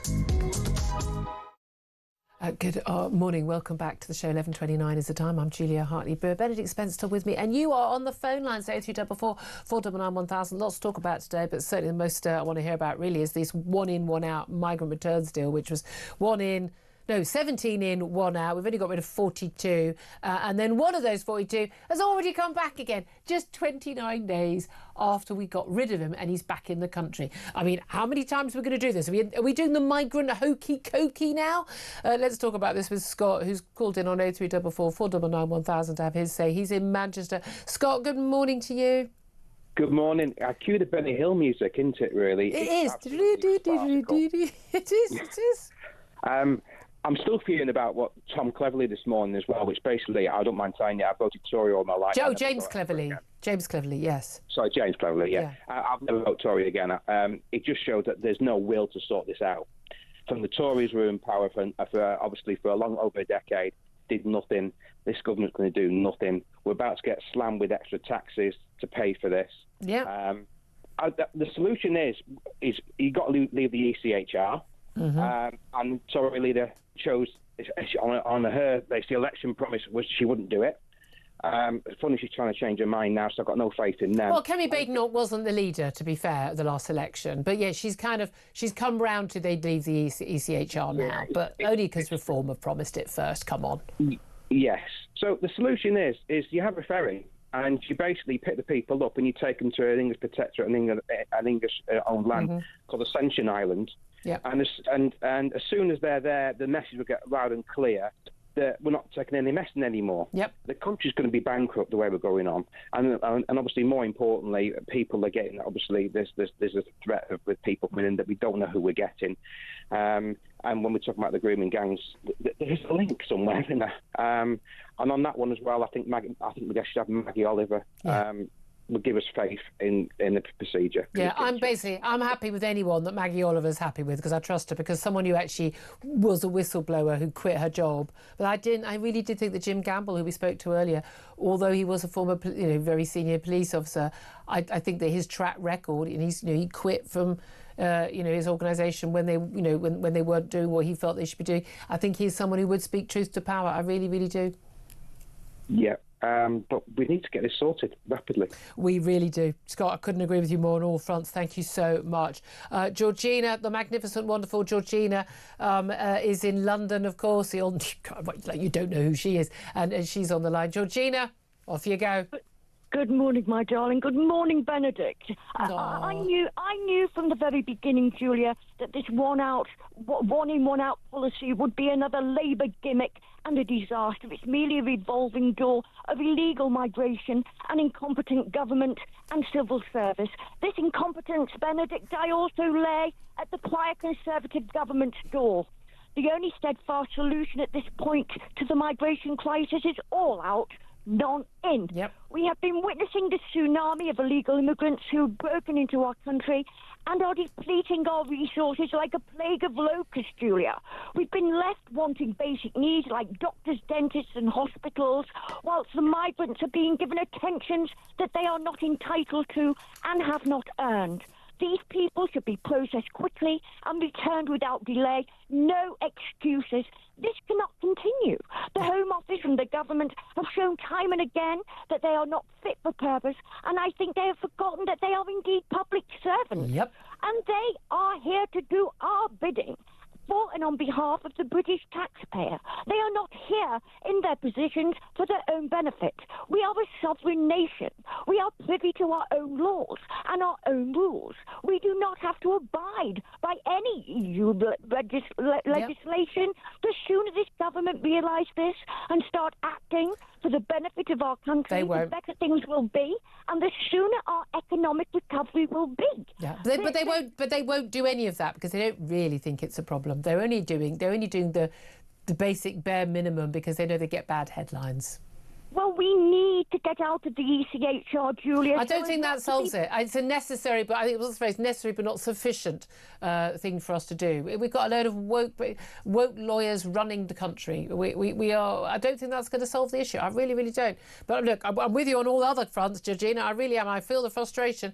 Georgina, thank you very much indeed. 11:34 is the time. I'm going to take another break. I'm going to talk to a man who definitely knows how we should be dealing with this. The former head of the UK Border Force. If only they'd just listened to him, put him back in. Is that job? I'm not sure he'd want it though right now. Tony Smith is up next. This is Talk.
Across the UK, on DAB+, on your smart speaker, on your smart TV, and on your side.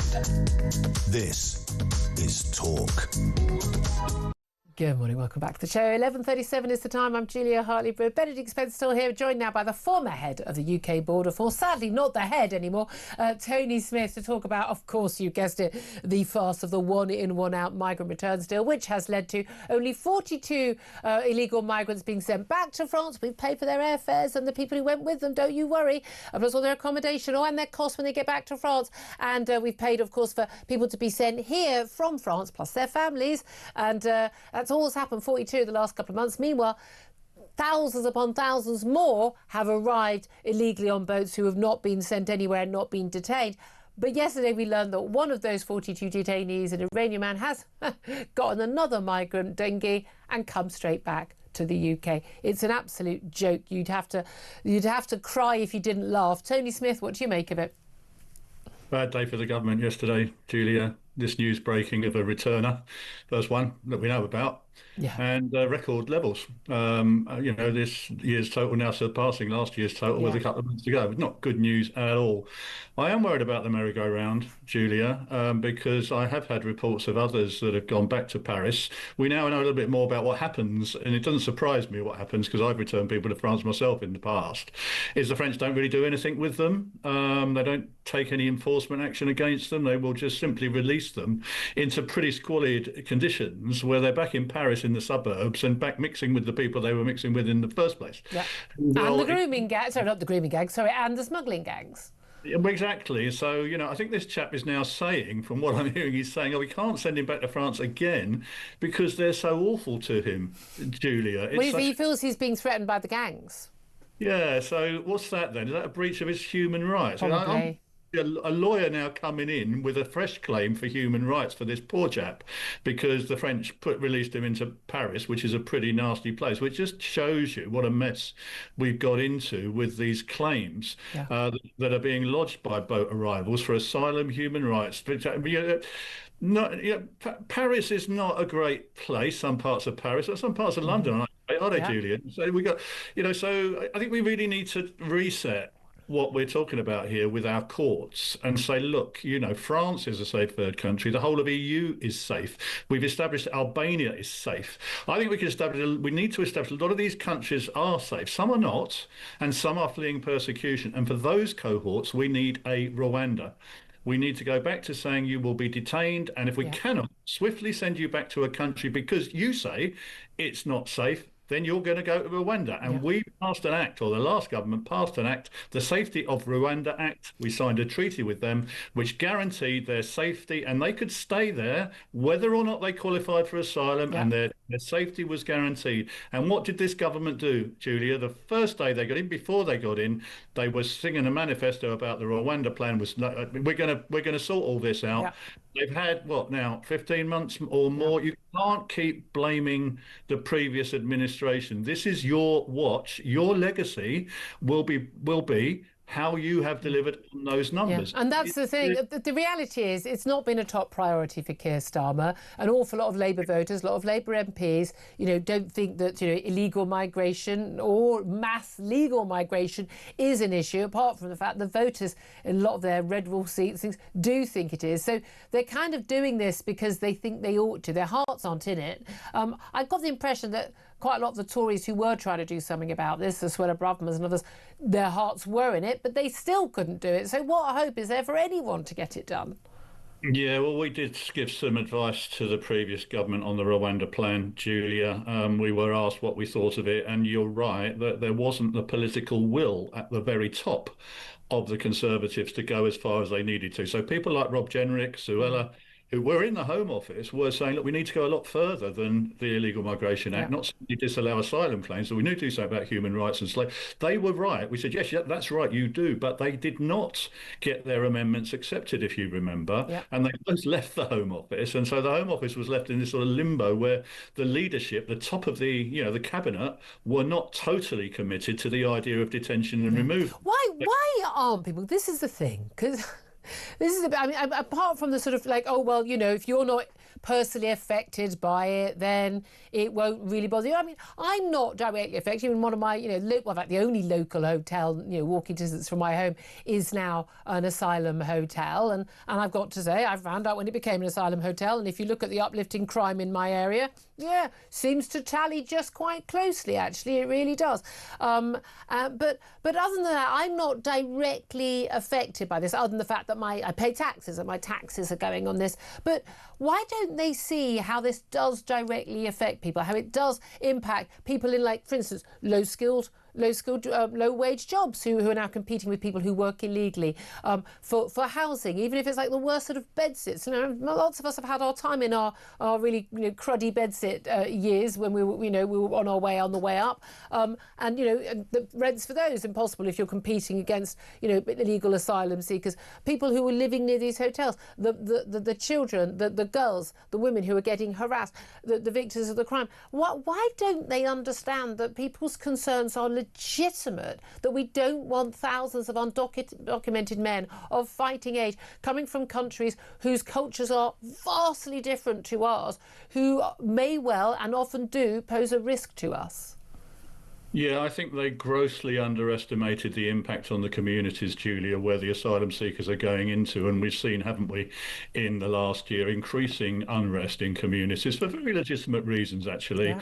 Trying to throw the stones at us as far-right thuggery, that was the first thing. But actually, we are seeing, genuine Middle English people who are being impacted by this very significantly, not just in terms of illegal migration, but in terms of crime in their community. They're worried about their safety. And they're looking upstairs somewhere for help and say, well, who is going to do something about this? And they're not seeing any real action as to what is being done about this. Why have we still got migrants in hotels in our community? Why are sex offenders still being released into our community to perpetrate crime? All these things, I think, are now coming home to roost. Because I think there's a lack of awareness from the politicians about the impact of migration, be that irregular or regular. I think they're beginning to wake up to it now because you're reporting on it every day. Yeah. But I think there was a lack of awareness, and now I think they're in real trouble because they really know what to do about it. And again, writing off people, it's the same of the grooming gang story as well, writing off people who speak out about it as bigots or racist. Oh, look at them with their union flags. They, those people, you can't take them seriously, they're just stirring up trouble. But it's not. We've seen, the people, the women, the mums, the kids protesting outside, the Bell Hotel in Epping, not rioting, by the way, completely peaceful, and they still get condemned just as much as people in Dublin, in Ireland, rioting, proper full-scale riots outside a hotel where it's alleged an asylum seeker sexually assaulted a 10-year-old girl. I mean, people are understandably concerned. And people are patriots, most of them, Julia. Well, they care about their own kids and their community, their families. So being a patriot is not the same as being a racist or a right-wing thug. I mean, I'm a patriot. I served my country, I think, well. I did all of the border security for the London 2012 Olympics. I was so proud to go and get my medal from the Queen, and I was the duty. And I was proud to deliver my duty. I'm proud of my flag. I'm proud of my country. And I think quite a lot of our officers out on the border are too, as well, actually, believe it or not. But they are completely disillusioned because they're not getting the leadership, the political direction and the authorities they need to do their job. And it pains them to have to bring people ashore and put them into communities when actually, if we got our ducks lined up, we could actually detain all of these and deport them from the country. If we wanted to, where there's a will. Here's the thing, Tony, I love having you on the show. You're a voice of reason. You know your potatoes. I'm just wondering, how many more times are we going to have the same conversation? Well, our political system, Julia. I mean, I don't know that this government, they put a new Home Sec in, but I don't know if she's going to be radically different under the current government or whether they're going to perform sort of some of the U-turns we need. But we do need, say what they're going to do, whatever it takes. You know what it takes. Yep. What it takes. Yep. Detain and deport. But to detain and deport, we need the legal framework, we need the infrastructure, we need all of those things. Yep. And, I'm afraid I'm not sure. I don't think they're going to do that much of a U-turn, I'm afraid. So I'm afraid we're stuck with this for a while. Yay, happy Thursday, everybody. Tony Smith, former head of the UK Border Force, thank you for that. Benedict Spence, listening to all of that. Just talking about whether or not we'll ever see a change, how often you're going to keep on having that same conversation. Well, we're slightly hamstrung until there's a general election or until there's a change of leadership in the Labour Party. You don't think Labour aren't just going to go, do you know what, this is damaging us so much, we're going to be drag kicking and screaming into doing something? I don't know if Keir Starmer has the gumption for that, but I do wonder about Shabana Mahmood. I do wonder whether or not she might look at the opportunity for her own leadership ambitions and go, look, I'm in the Home Office now. The ball has been dropped. I can't be accused of racism. Yeah, I can't. The ball has been dropped by so many of my predecessors. If I'm the one to actually go against maybe even the Prime Minister and say, look, I'm going to make sure that this happens, are you going to follow me or not? That might be the sort of political move that maybe motivated entirely by selfish reasons, but you do wonder sooner or later somebody has to grip that nettle, and I don't see why it couldn't be her. frankly. Very, very interesting. We shall see. Love to hear your thoughts on all of that. 0344 499 1000. Up next, take a quick break, and then we're going to be talking to the wonderful former Met Police Detective Peter Bleksley about that awful, awful story involving a 15-year-old boy who killed the schoolboy Harvey Wilgoose. He got sentenced yesterday and was finally named. We'll talk about that up next. This is Talk.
So I think, well, next best thing, and I put my cigarette down a drain cover. Out of the shadows. How dare you? Oh, yeah, I mean, you know, crime of the century, isn't it? Really knocked me up and throw away the key. Well, in this country, yeah. Quite clearly. Out of the shadows comes from Lambeth Council, Mr. Enforcement Officer, with, of course, his body cam on, just in case I give him any abuse, which I wouldn't.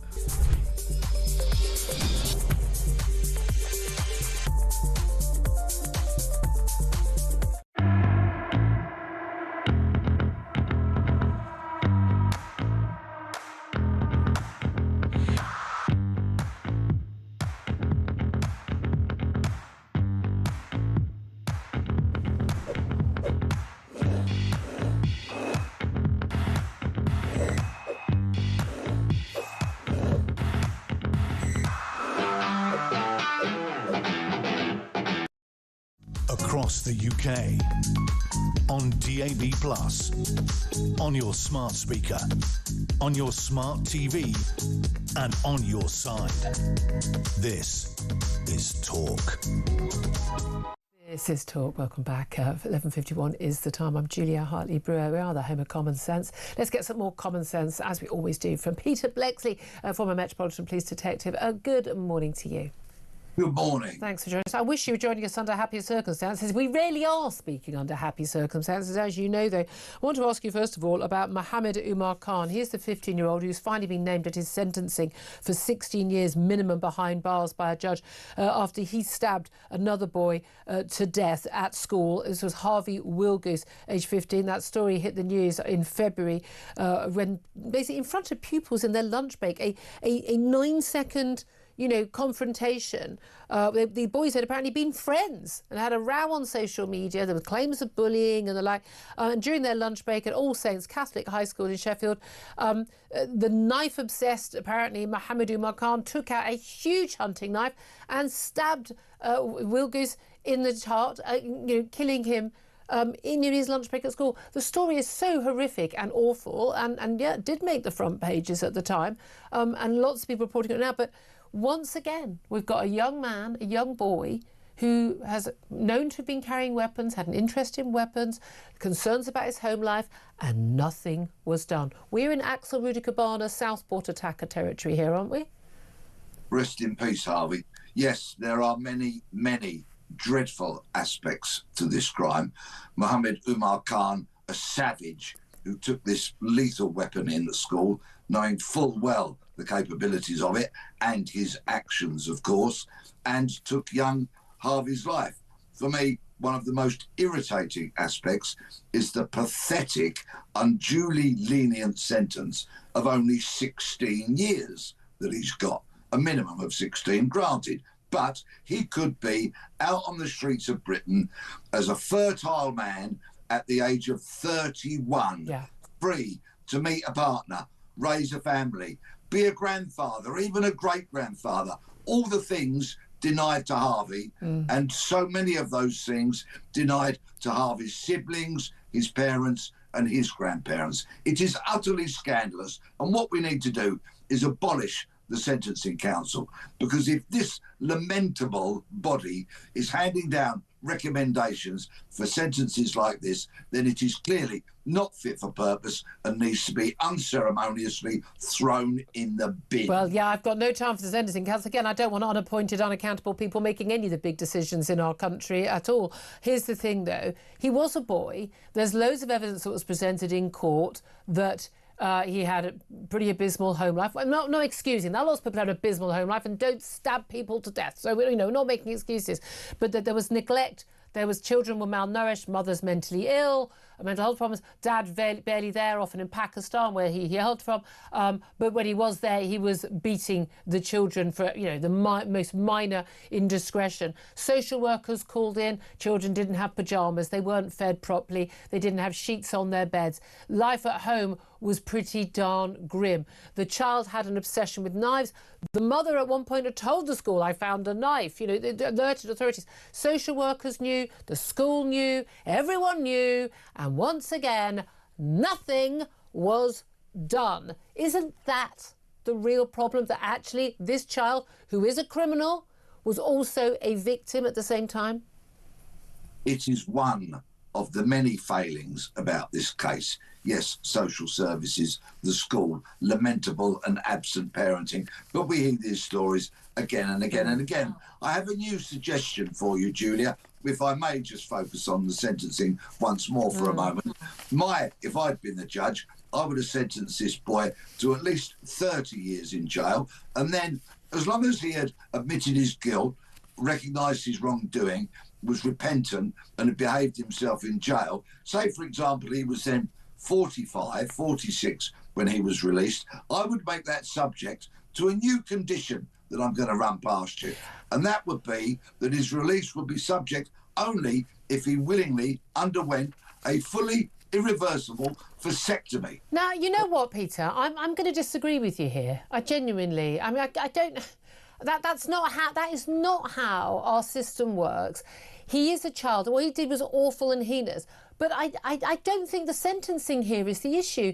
What the issue is, how could we have prevented Harvey Wilgoose from being stabbed to death at school? That's the issue. What could have been done to prevent? And whether it's a terror attack, whether it's the Southport attack, whether it's kids carrying knives to school who've got no impulse control and got anger issues and obsession with knives, all of that is preventable. And again, the authorities are involved and they're aware and they know and they do sod all about it. That's the issue. And the lessons are never learned. I don't think whether he serves 16 years or 30 years or anything, I don't think that's relevant. Yes, but I'm a former detective and I dealt with catching criminals, including murderers, and going to court and watching them getting sentenced. And that's my specialist. But it's not going to deter. That sentence would not deter him. It would not have prevented that. It will keep the streets of Britain a lot safer if he is incarcerated for at least twice as long as the pathetic sentence that was handed down to him yesterday. Do you not think that the issue is, first and foremost, to prevent these attacks? Prevention is always better than cure, but I'm not a social worker. I don't work in the field of education, and the failings of those bodies are a matter for you to get them on your show and grill them not me. I come from a policing perspective. I understand that, but I know a lot of police officers, one of the things they find really frustrating is they believe that these young boys and sometimes young girls are a risk to themselves or other people, but they say, oh, we don't have the resources, it's not prioritised, nothing is done. Social care go, well, as long as they're not being beaten and tortured and sexually abused, we just leave them with the parents because, we've got too many other kids to worry about. And I know lots of police officers say that this is a big issue for them. Well, perhaps there is a very sound argument for the proper reinstatement of neighbourhood policing, where we have community police officers who are trusted, who people know, can go to in confidence and report their concerns to them. Yeah, absolutely. But if those officers have their hands tied in terms of what they can proactively do as a result of that, then not very much is going to change. But overall, these are the results of a fluffy, flaky, wokey, liberal kind of attitude that has poured through so much of public life in recent decades. And we now, regrettably, tragically, are paying the price. It's about time this nation got a grip. And if somebody could get me President Trump on the phone, I'd be very, very grateful. I think a lot of people would say here to that. Peter Blexley, former Met Police Detective, thank you for joining us. Benedict Spence, you want to come back in on that? I mean, you know my view on this. It has been for a very long time that you need to make young men, in particular, terrified of simply carrying a knife. It cannot simply be that it's the violence that itself, but that the actual knife-carrying offence needs to be the thing that actually means you get 10, 15, potentially more years in prison. And many people will say that's a massive sort of imposition on their freedom. But that's the point. One person goes to prison for 20, 25 years, might save one life, and it might mean that 100 other boys go, whoa, I'm not going to carry. A lot of those boys and girls who carry knives, they say they're not afraid of the law. They're afraid of the police or the authorities. They are afraid of the other kids with knives. Well, take all of the knives out of their hands by saying you're going to go to prison for an awful long time. Which you're supposed to do already, and I think only like a third of people caught with knives, even on the second occasion, don't only go to prison. It's just extraordinary. Look, up next, we're going to return to the grooming gang scandal. We're going to talk to the father of one of the many victims of grooming gangs, what he thinks needs to happen with that inquiry and indeed the future of Jess Phillips. That's up next. This is Talk.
Across the UK, on DAB+, on your smart speaker, on your smart TV, and on your side. This is Talk.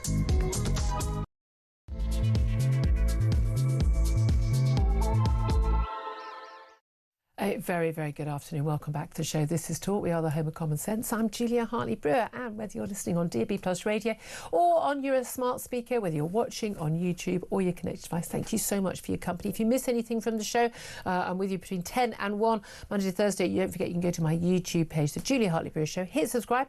Never have to miss a thing.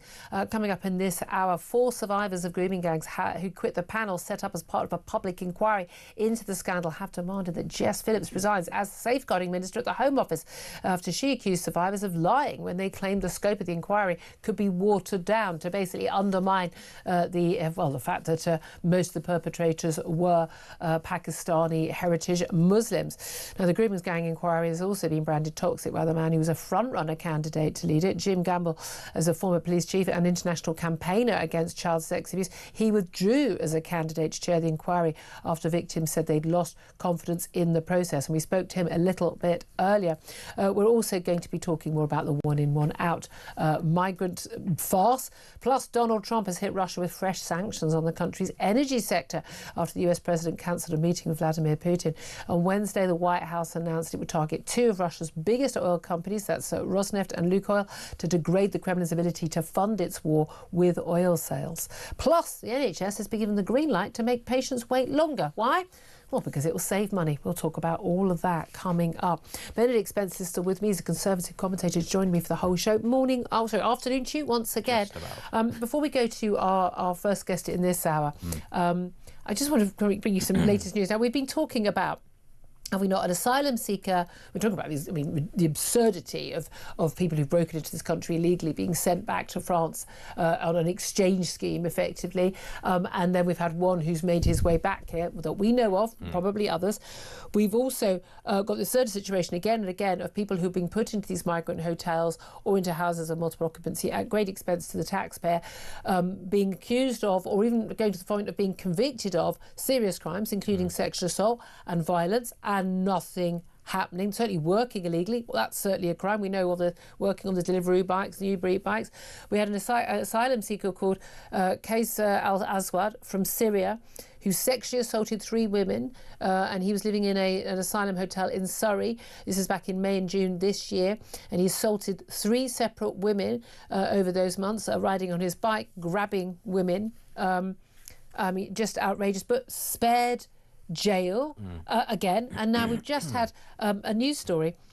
Karam Abdul Karim Mohammed, a 30-year-old Sudanese migrant who attacked 2 train guards, threatening he would, quote, teach them a lesson after he jumped a station barrier, punching one man in the head, spitting at the others, living in an asylum hotel in Bournemouth, the Roundhouse Hotel, that he has been spared jail. In another incident, he also attacked a woman. He pulled out a pocket knife and waved it at them, lashed out at 3 strangers. He tried to intervene, striking one woman on the arm. It was a group of, he says, he was set on by a group of teenagers. He was arrested for assault, carrying a knife and carrying cocaine. How many different crimes? He has been sentenced for, he was sentenced for his crime, but he has been spared jail, given a 16-week prison sentence, suspended for 12 months, paying compensation to his victims. He punched a man twice in the head.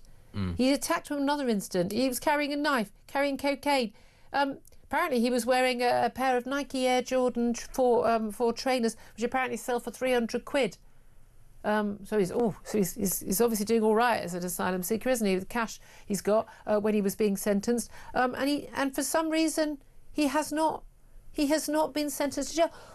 What is going on? Would I be able to get away with these things? Is that okay? You don't pay your ticket and you spit at someone and then you're doing their job. You're punching people. And you're punching someone in the head.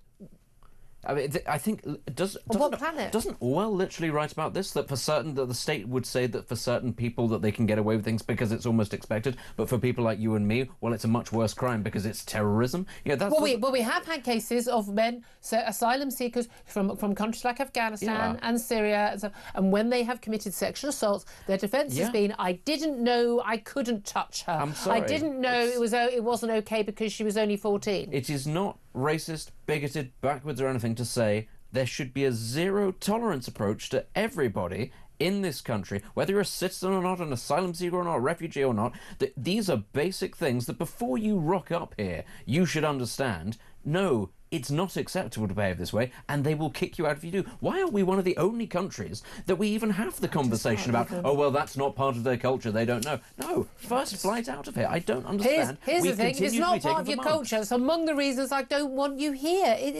Oh my God, how mad, how unbelievably mad is our country. We people have a problem with our judges. We have a problem with the sentencing council. We are unelected, unaccountable people. We have a serious problem with the judges in this country again and again and again and again. They are not handing down the proper sentences. And I don't give two hoots about, the prisons are overcrowded. I think an illegal migrant who apparently is involved with drugs and weapons, who's assaulted a woman, who has punched someone twice in the head, he's not paid his train fare. That alone does my head in. Yeah. Somebody pays their train fare every single time. I'm paying for other people's as well. I'm sorry, you go to prison. You go to prison when you punch people in the head who are complete strangers who are doing their job. Honestly, it is the fact that the vast majority of us continue, like mugs, to obey the law every single day. And actually, what is there actually stopping us from just have a free-for-all? Because apparently, if you just sit there and go, well, in Norfolk, it's not my culture to do this sort of thing, that might give me half a defence, it turns out. Who knew? It is utter madness. Well, also, and the defence that we've had, clearly, for many, many years, of the grooming gang. So let's talk about that right now. I guess waiting on the line. So we've seen the collapse of all credibility of the grooming gang inquiry. It's supposed to be a public inquiry, finally announced by Keir Starmer 4 months ago, when only last year people calling for a national grooming gang inquiry were told they were jumping on a far-right bandwagon. Well, the Prime Minister jumped on that when he couldn't escape it anymore. Kept coming by. So he eventually announced that inquiry. 4 months on, we still don't have the full remit. We don't have the chair.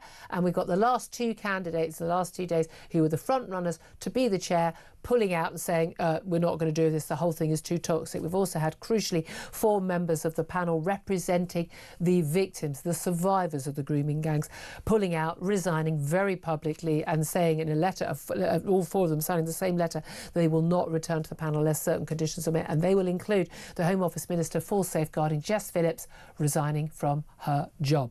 The Prime Minister says she's got his full confidence.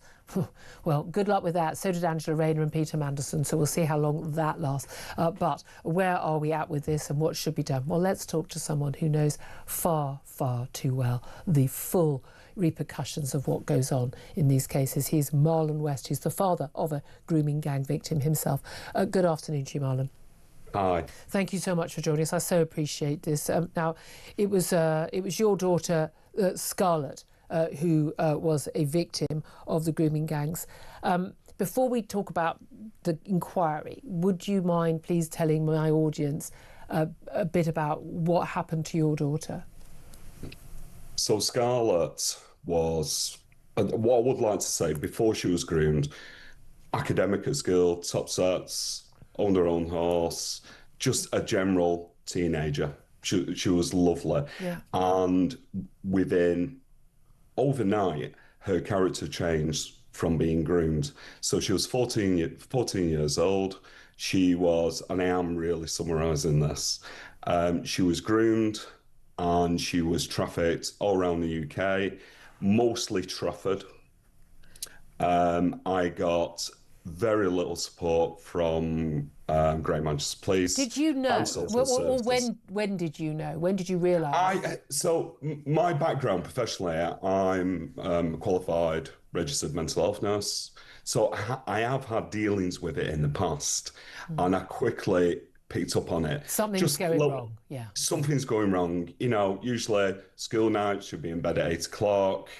She wasn't coming in like till midnight. That was unusual. That was at the start of it. Yeah, my 14-year-old couldn't come in at midnight, and I'm sure yours, wasn't allowed to. Yeah, and then little things like, she had money on her.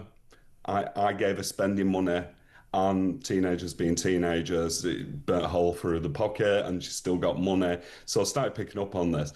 Once she started going missing overnight, that was the big red flag for me. I knew then. I can't imagine. I mean, the horrors of what she went through, but the horrors for a parent realising. And did you confront her? Did you ask her what was going on? Like I say, her character changed. She became extremely aggressive.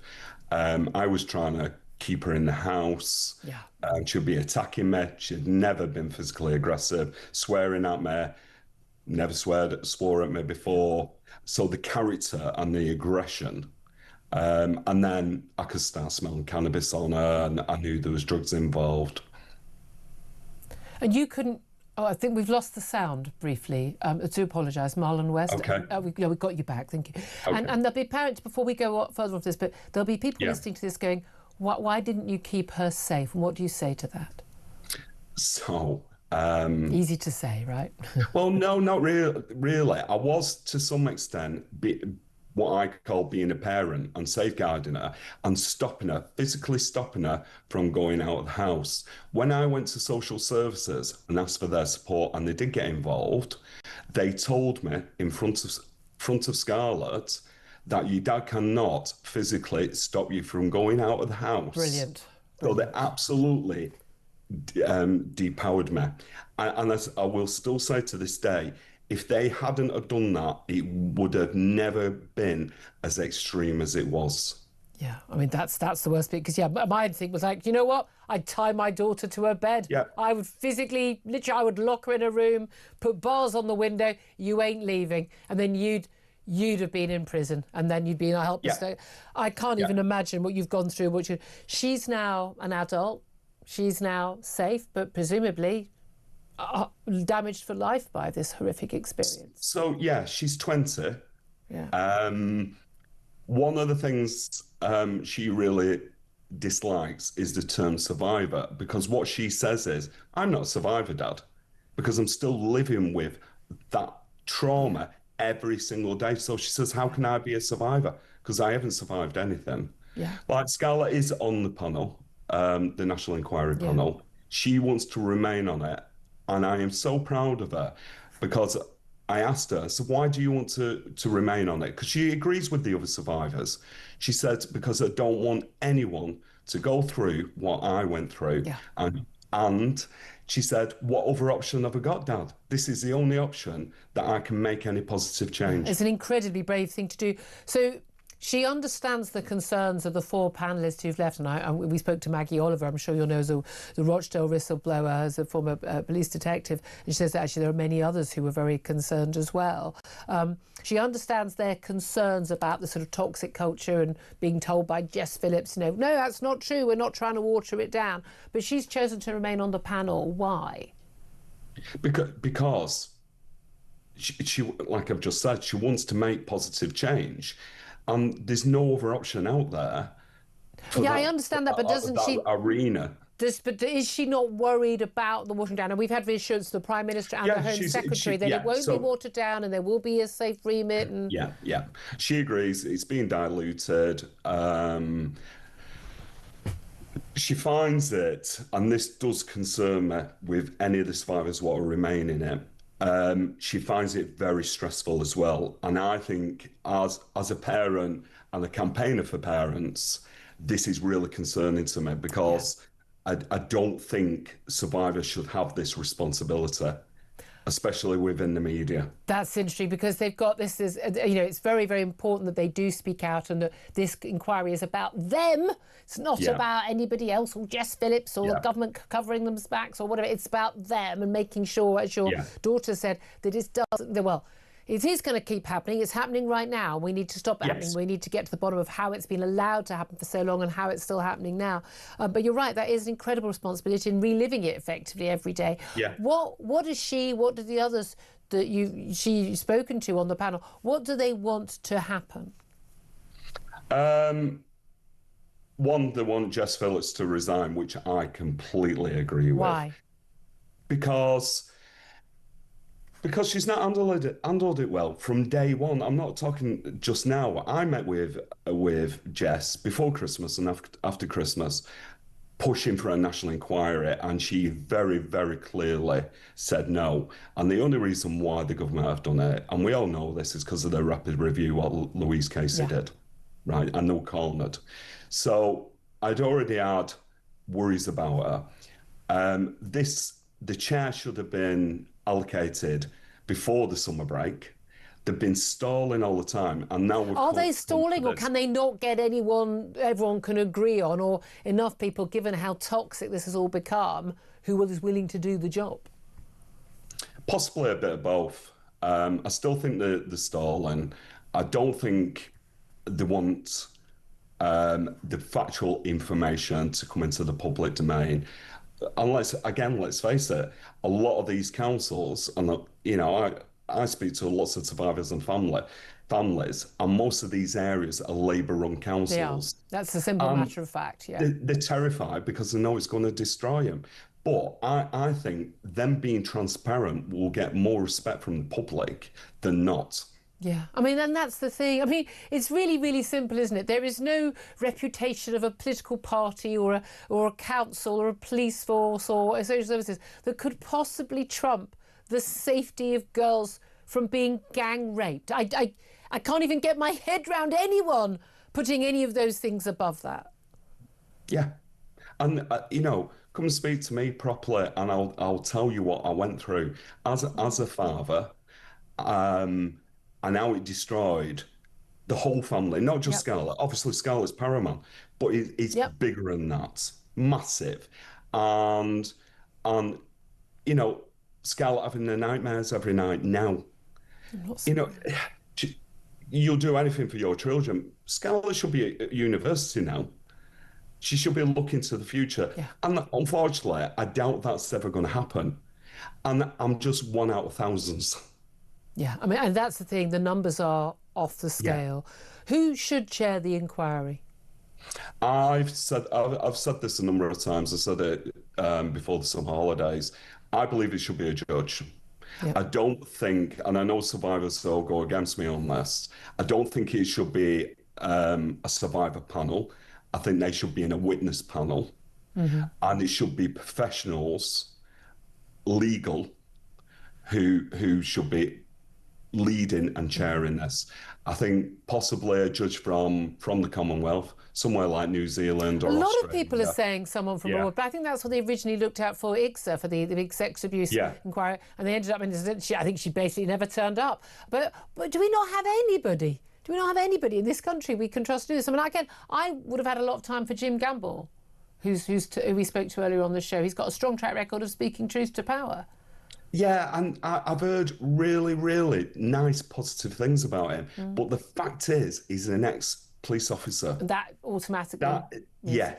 And if you look at the, previous media and survivors I speak to, police have been involved in this to the point of rape within the grooming gangs. Not just turning a blind eye, perpetrating the crime themselves. It's a lot deeper than that. I'm not saying every police officer for one moment, but there's examples of this.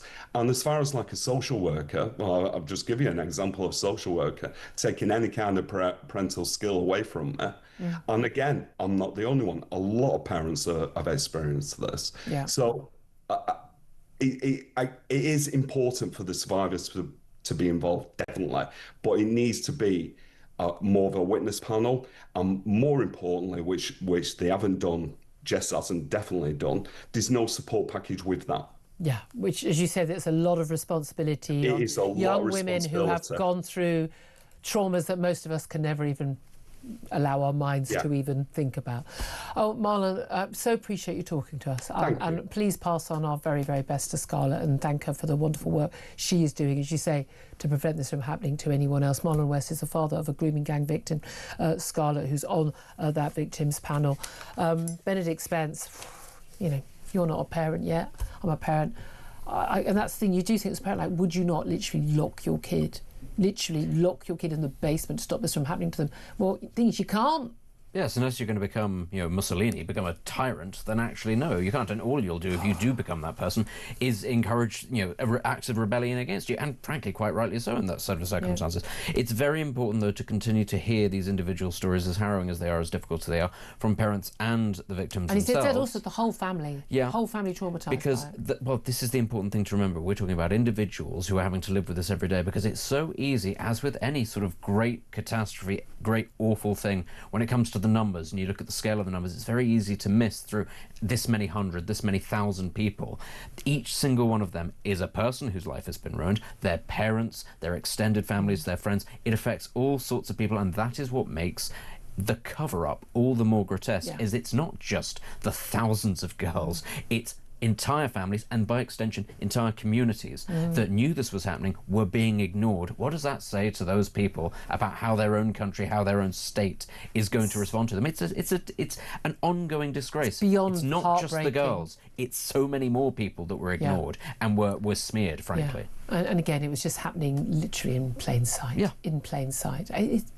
It just defies belief, it really does. Look, some breaking news, let's get your reaction to this actually. 3 men aged in their 40s have been arrested on suspicion of assisting Russia's intelligence service, the Metropolitan Police have just announced.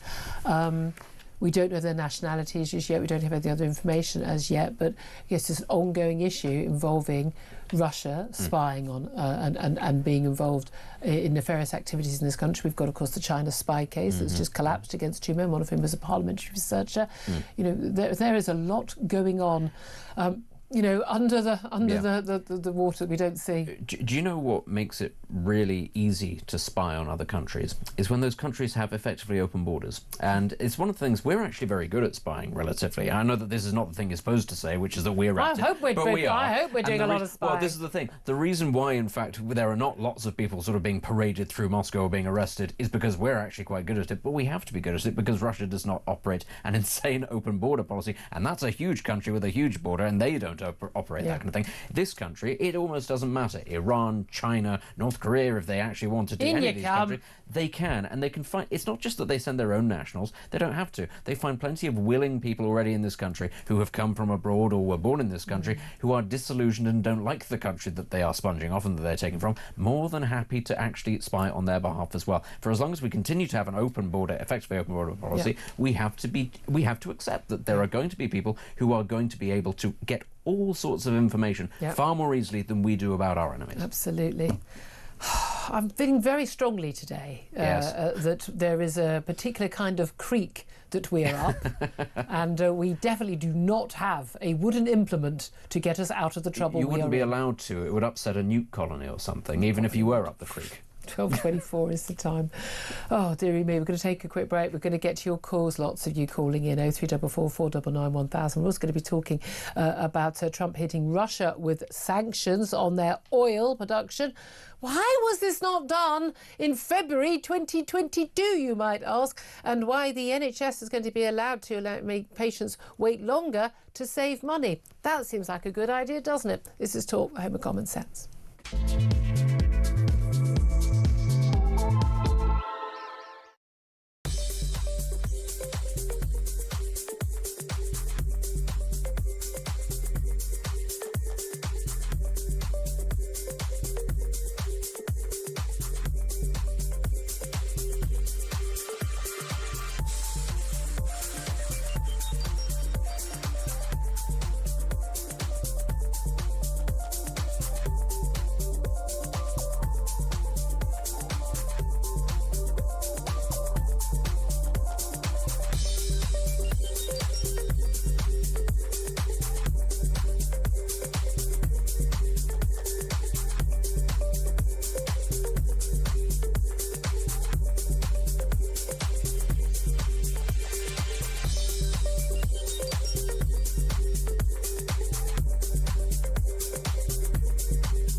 And, you know, we all remember when Keir Starmer finally got to 99.9% of women don't have penises. I watched the interview you did with him. I'd love to meet the other 0.1%. But I've interviewed two other political leaders, Zach Polanski, the Green Party guy, Ed Davey, Lib Dems, right? And neither of them was prepared to say that a woman doesn't have a penis, right? And then you're like, how has this happened? In 10 years' time, people will look back at this period in history and they'll think we lost our collective mind. Yes.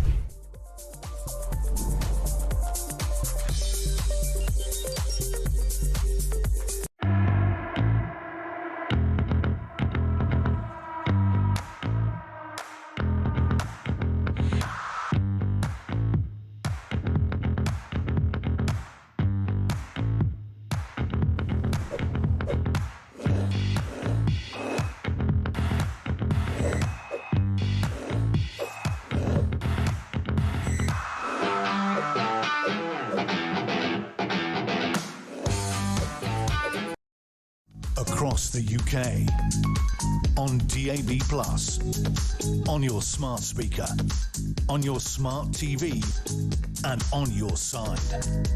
This is Talk. This is Talk. Welcome back. 12:29 is the time. Let's go straight to your calls. 0344 499 1000. Jim is on the line in Glasgow. And Jim, you want to speak to us about what's going on with his grooming gang inquiry? Well, good morning. In fact, good afternoon, Julia. Yes. It's very kind of you to take my call. Appreciate you bothering to call. Thank you. I thoroughly enjoy your programme almost every day where I can tune in. So it's very good of you to take this. I would just make the observation, and I'm sure I'm not unique in making this observation. Many of you will know this. But I just need to get it off my chest, so this is therapeutic. It's Jess Phillips, of course. Her performance in the Commons, I believe it was yesterday, was defensive and woeful at certain questions when she answered them. And it does seem Labour is very much dragging its feet over this national inquiry. And I would observe, particularly Jess Phillips, is sitting on a very small majority in a constituency which has a large ethnic group that might be upset by close scrutiny and then any close scrutiny that an inquiry might bring. Let's not beat about the bush. She has a large Muslim population in her Birmingham Yardley seat, and she has faced quite a lot of criticism in her seat, about, you need to speak out on these issues. And we know that a lot of Muslim self-appointed community leaders are always self-appointed, are always men, who have been very, very, very critical of any talk about the grooming gang scandal, even though clearly, predominantly, it has been carried out by Pakistani Muslim majority men. I think, I'm trying to put it as clear as possible. Here's the thing, her majority, 693. Indeed, a slim majority given the size of her constituency. So I'm not sure if political expediency is an issue here. And I'm not sure that the ladies who tragically suffered are not still suffering on the altar of political expediency. I'm not quite sure if that's the case. I am sure, and I think that is what's happening. Well, I bow to your much better political analysis. I am merely an interested listener and watcher of your programme. Can I make one other point? I'm sorry, I'm keen about Talk TV in general, and I would just register that I'm missing Mike Graham of a morning, and no doubt I'll miss him in his plank of the week. I do hope he's not ill or anything, and if he is, do pass on my regard. Okay, well, it is public knowledge about the reason why Mike is not on air this morning, and it's not something I'm in a position to talk about. But yeah, we all understand, and we know, of course, we know that listeners and viewers are missing him this week. We are fully aware of that. We absolutely are. Jim, I appreciate that. Thank you very much indeed. Benedict Spence, how much do you think political expediency and so it's not even now about sort of being woke or anything. Oh, don't mention ethnicity and the religion of the grooming gangs, because that's out of the bag, that one. But how much do you think political expediency is behind what is going on, not just with Jess Phillips in terms of her Birmingham Yardley constituency in such a small majority, where basically, you're going to lose your seat, your seat in a few years, love, you lose your livelihood, but actually across the board for Labour, because they are facing this threat from, whatever his party's called this week, your party, their party, Jezbollah, but they are facing this threat, and they are worried about losing a very large constituent of voters. We saw this when it came to benefits reform. Lots of Labour MPs getting their knickers in a twist because they look at the numbers of the sheer amount of their constituents who rely on state handouts and thinking, well, if we cut these, this will be my job on the line. But don't you remember, of course, at the last general election, Jess Phillips was targeted by,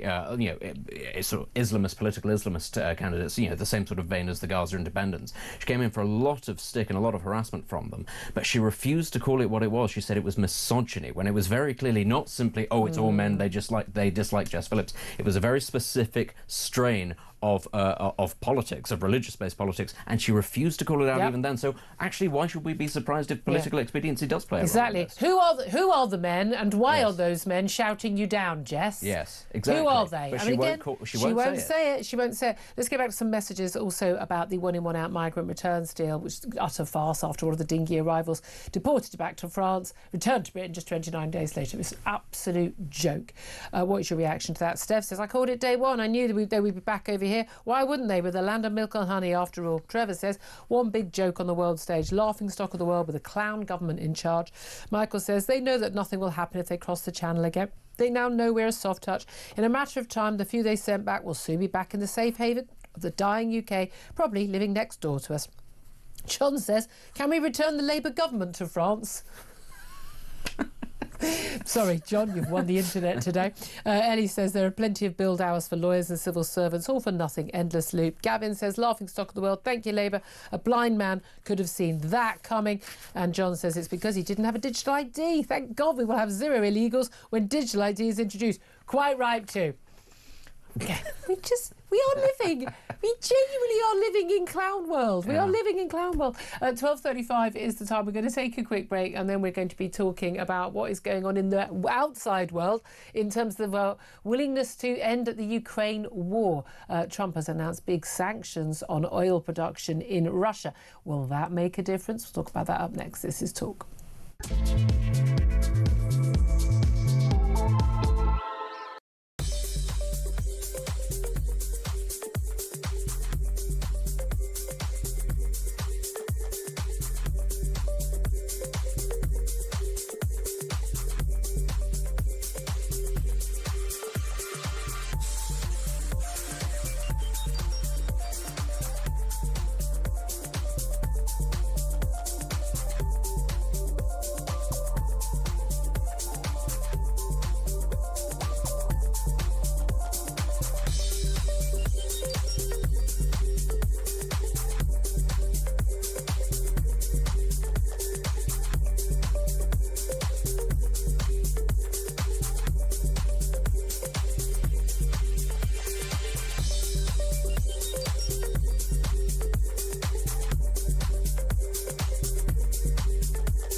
across the UK, on DAB+, on your smart speaker, on your smart TV, and on your side. This is Talk. A very good afternoon to you. 12:38 is the time. Just some breaking news for you. A former paratrooper known only for a lot of years now as Soldier F has just been found not guilty at Belfast Crown Court of committing 2 murders and 5 attempted murders on Bloody Sunday in Londonderry back in 1972. The verdict was he's only been referred to as Soldier F for legal reasons. He was accused of the murders of 2 men, James Ray and William McKinney, during disorder after a civil rights parade in Londonderry. Famously, of course, in January 1972, a total of 13 people were shot dead by the parachute regiment on that day. He pleaded not guilty to 7 counts. A 4-week trial included statements by 2 of Soldier F's colleagues, and the argument was there is key evidence that places him in the place where the shots were fired, and the defence has claimed that other soldiers were unreliable witnesses for claiming that he was there. But Soldier F has been present at the Crown Court every single day of the trial. His identity concealed behind a curtain in the courtroom. Relatives of the men killed, supporters have also attended each day of the trial. There's been a long-running issue over, of course, with the Good Friday Peace Agreement, where the decision was taken, people who had been involved in the atrocities as, paramilitaries, the IRA and others, were effectively freed from prison, many only when they're convicted, sentenced to very, very small terms, and an amnesty effectively, but prosecutions continuing many, many years on of the British soldiers involved in some of those alleged atrocities. I think a lot of people will welcome that verdict today at Belfast Crown Court. Benedict Spence, that news has just come in. I don't want to spring that on you, Sure. but this case has been in the news for quite a long while. It has, and I tell you what, it's a very difficult thing actually when it comes to the prosecution of former servicemen, because actually, it being a First World sort of Western military in a post-Holocaust Europe, we do hold ourselves to much higher standards, than the terrorists and the paramilitaries. Than almost anybody else on earth. And you do have to tread a very fine line between doing the right thing and investigating things where crimes may have been committed, and on the other hand, potentially giving in to what is happening a lot in this country and elsewhere, which is the use of the law by activist organisations and lawyers to persecute former soldiers. And as I say, very delicate thing. These charges have been brought and dropped numerous times, haven't they, against a number of different soldiers. Yeah, and there has to be an understanding that actually, I'm sorry, and this can be applied to everything, Ukraine, Israel, people seem to forget this. Wars are dreadful things happen in them. And mistakes people just happen, and people do bad things. Mistakes, absolutely. It's not a video game. This idea that you can just snipe at somebody and no, civilians ever get hit, and it's a fantasy. We need to remember this. Wars are dreadful. Awful things happen. The best thing is to not start them in the first place. Ultimately, and that's not me sounding like a peacenik or anything like that. If you don't want bad atrocities to happen, think long and hard before you fire the first shot. Hi, Hamas. I'm just throwing that out there. But that leads us into our next topic. So let's go to our next guest. Thank you very much indeed for that, Benedict. And more on that, obviously, in the news at the top of the hour. Greg Swenson joins us now. He's chairman of Republicans Overseas UK. Good afternoon to you, Greg. Hello, Julia. Nice to see you. Thank you for joining us. Appreciate it. And I want to talk to you about, again, a war started by Vladimir Putin of Russia, invasion of Ukraine back in February 2022. War that's still ongoing, a war of attrition, huge number of casualties, huge number of wounded men, huge number of killed men, and indeed many, many civilians as well in Ukraine being killed, and also tens of thousands of children abducted by Russia. It's a horrific, horrific war. Donald Trump has always said he wanted to end it. He said he'd do it on day one when he became president. Well, didn't work out quite so easily.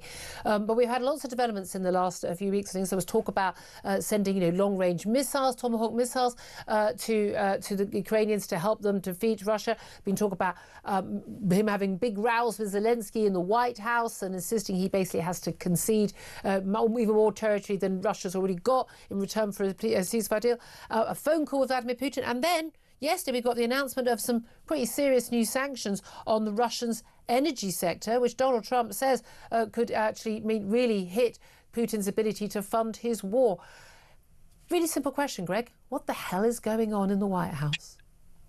Well, I think that, the president is an anti-war president. He's very much a peace president. So he will use every diplomatic or economic tool first before he will either allow Tomahawk missiles or sell Tomahawk missiles to Ukraine or, escalate this war. And so, first he tried diplomacy, didn't work. That's not on him. That's on Putin.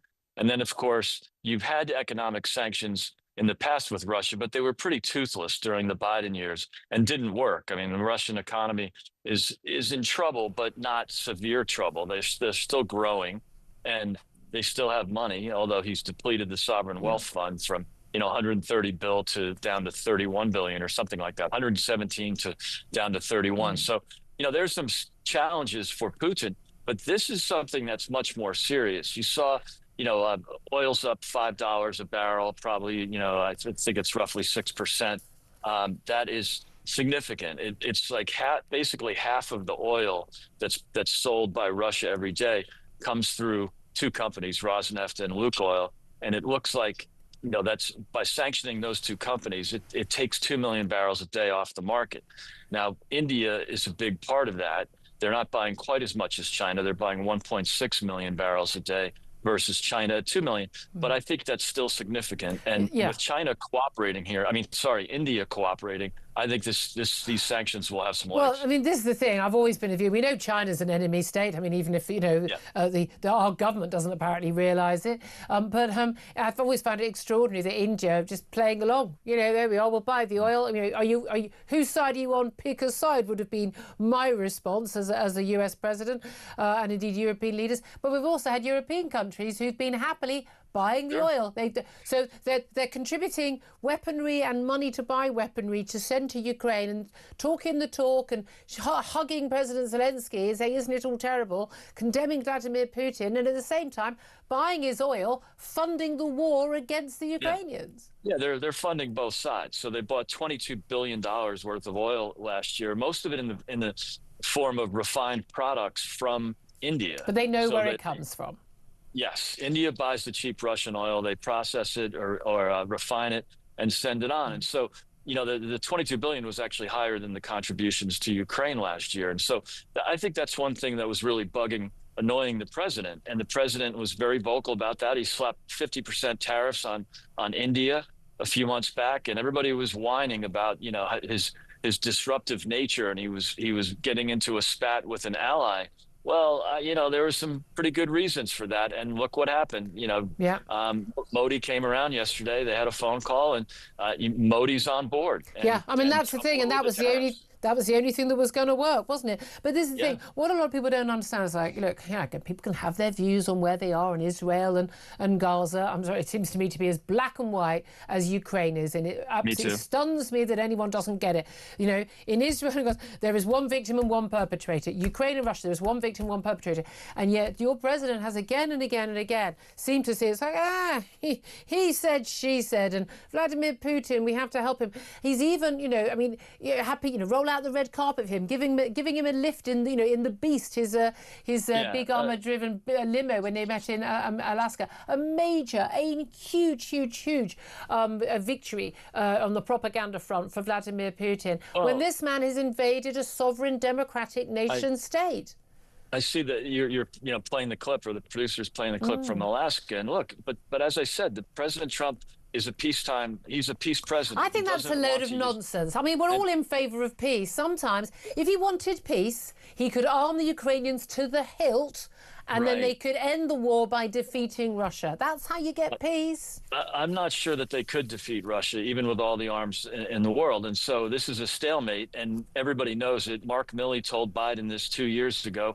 Zelensky's chief of staff or military chief of staff also told Zelensky that. So Zelensky fired him. Biden ignored Mark Milley. And here we are 2 years later with a lot more body bags. So, look, I think the president, as I said, likes to run with diplomacy first. He tried that. It didn't work, okay? Guilty as charged. Now he's using economic leverage. He's using a little bit more aggression.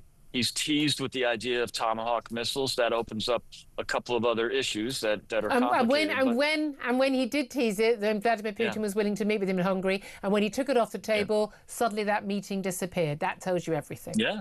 Yeah, it does. And I think that's why he's going with the economic sanctions. He still can tease the tomahawks out there. I mean, look, there is some, as I mentioned, there's complications there. Yeah. Those tomahawks are always fired from U.S. naval submarines and surface ships. Okay. They can't be fired from U.S. subs and ships. They have to be fired on the ground in Ukraine. That's going to require American help and American intelligence. That brings America more directly That's into a the war. different, So, yeah. then we've got a nuclear power fighting each other, and that's not pleasant.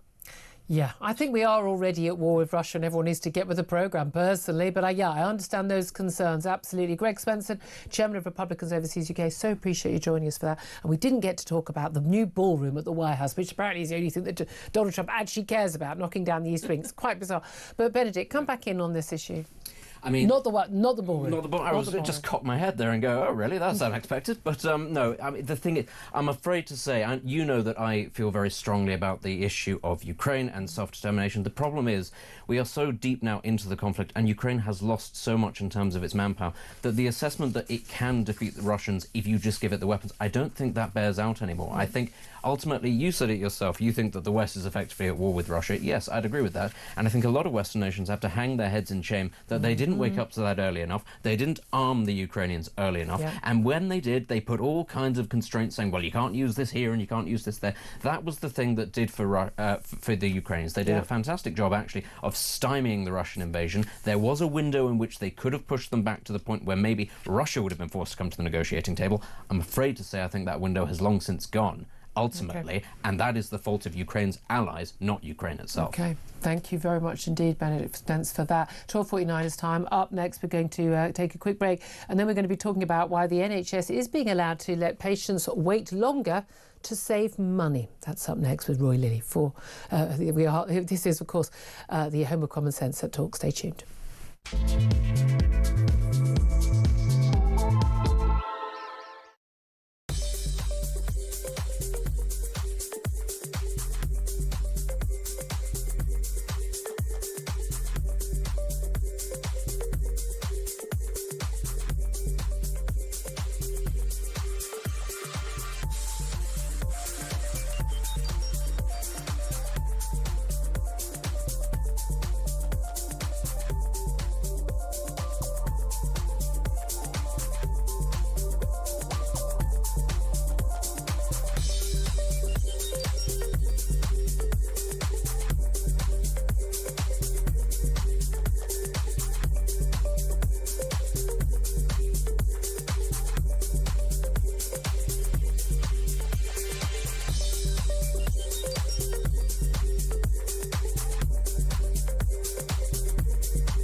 One in, one out. It was never going to work that way, because the people who come in are going to bring their dependents if they want to as well. The whole thing has been a window dressing, and a very poor one at that, and absolutely never going to provide a deterrent. And you refer to this individual who's now returned to the UK. I mean, this just demonstrates how appallingly weak our system is.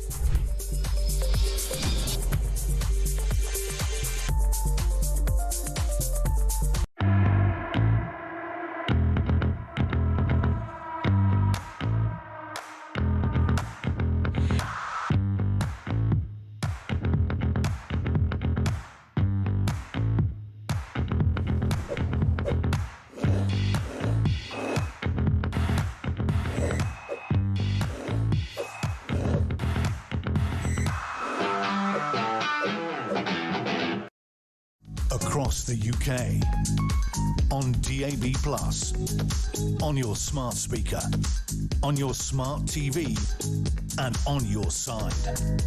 This is Talk.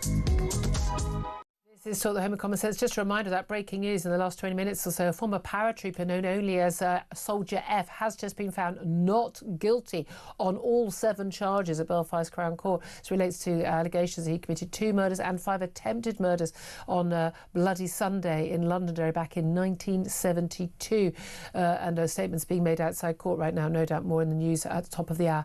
Finally, I just want to bring in one last guest to talk about a story close to a lot of our hearts, getting an appointment at the NHS, getting treated at the NHS, and reports today that minimum waiting times of 12 to 18 weeks cut costs, but experts say leaving people who need treatment most hanging on in anxiety and pain. And the NHS has been given the green light to make patients wait longer to, I kid you not, save money. What's going on? Well, let's talk to Roy Lilly, former NHS Trust Chairman. Good afternoon to you, Roy. Good afternoon, Julie. I can't really make too much sense of this. So why does making patients wait longer save money? Well, it doesn't really, does it? It saves revenue. That's the problem. The issue is that now we've got a waiting list to get on the waiting list. Effectively, what they're trying to, the only thing you can do to save money in the NHS is effectively to slow down the NHS, slow down its productivity, which is what they're doing because they don't have enough money. The new chief executive, Sir Jim Mackey, is now trying to balance the books. I mean, there's a horrendous deficit in the NHS books. I mean, it can be up to 6 billion, depending on how you calculate it. And so he's trying to reduce the revenue cost of running the NHS. The only way you can do that is to slow down the number. But slowing it down, what you mean is so fewer people treated, fewer staff on duty at a time when we've got record waiting lists. I know they've come down a bit, but I mean, nothing noticeable. No. And this isn't about people perhaps just arriving in A&E. This is people waiting for like a knee operation, a hip replacement, cataracts or something like that. And basically being told, yeah, you're just going to have to wait longer. Yes, I mean, in crude terms, as many people are joining the waiting list as are being taken off the waiting list, and the NHS isn't creating any headroom. The next question is why? Well, it's a whole plethora of issues. I mean, when they got elected, when Labour came in, Labour were elected as far as the NHS was concerned. It was one thing: get waiting lists down, and they've just not been able to do it. And part of it is because Streeting, without any forewarning, suddenly said, well, we've got to halve the costs of running the NHS. So you've got half of the staff, half of the management, administrative staff working in ICBs and some in hospitals and in NHS England have been told they're going to be made redundant by Christmas. The difficulty with that is he never checked with the Treasury, so there's no money to pay the redundancy fees. So people are wondering what about their future. They've got a ludicrous 10-year plan, which, you know, is the way with the fairies, really. Well, nice of them to even bother to come up with one, though, eh? Yeah, exactly. Didn't have one for a long time. And then, you know, there's the problem with social care. I keep banging on about social care, and it's not a very sexy topic, but the issue is this. Local authorities have a statutory obligation to provide adult social care. They can't get out of doing it. The only thing they can do is to adjust the eligibility criteria. So what they've done is they've pushed the eligibility criteria right up as high as they can. You have to be desperate. At the moment, we've got 2 million people who would have had or could have had support in the community no longer getting it. We've got refugees in our own system. Guess what? They end up in A&E or the doctors, you know, and so the whole of everything that Streeting has done is destroying the focus there is on waiting lists. And indeed, meanwhile, we're getting older, and a lot of people who aren't on the Ozempic jabs are getting fatter and needing more care.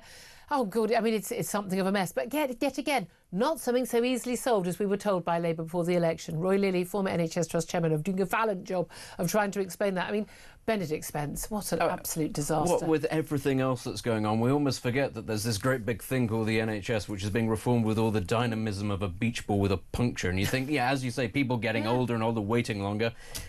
It is almost like we've just forgotten. It's been relegated to the back pages. Close family members who've paid a fortune for knee operations and things because they know that, like, I'll probably be dead before I get to the top of that waiting list. Yes. And lots of people are doing that, and they assume, there's almost like rich people who are doing it. No, a lot of people, the family are clubbing together to help out with it. 12:58 is the time. Big thanks to you, Benedict, for joining us. It's always great having you in the studio. Thank you so much for joining us. Thank you for your amazing calls as well. Ian Collins has just joined to tell us what's happening on his show. Is that your syringe I can see at the side there? You cheeky sod. I'll have you. I mean, that was brave. That was brave. Listen, I am in no need of a fat jab. Thank you very much, good sir. I said, what did I say to you last time we all went out for a bit of a drink? Don't know what you're talking about. We never do that. No, ever do that, no. And, I mean, you look after yourself, don't you? You look after yourself. God, your wife's a lucky girl, isn't she? You look after yourself, love. Listen, is that what she gets on a Saturday night? They're going out. You look after yourself, love. You look after yourself, Trinkle. As simple as that. Sorry, I hasn't been kind, but you've done your best. It's £10. Go up west, treat yourself to something nice. I don't know, for some reason we're now in EastEnders. For the love of God, let's end this conversation. How did I end up here? Yeah, Benedict's just like, what are Mummy and Daddy doing? Yes. What are you talking about? We are obviously going to talk. There's a mishmash. We're doing a show.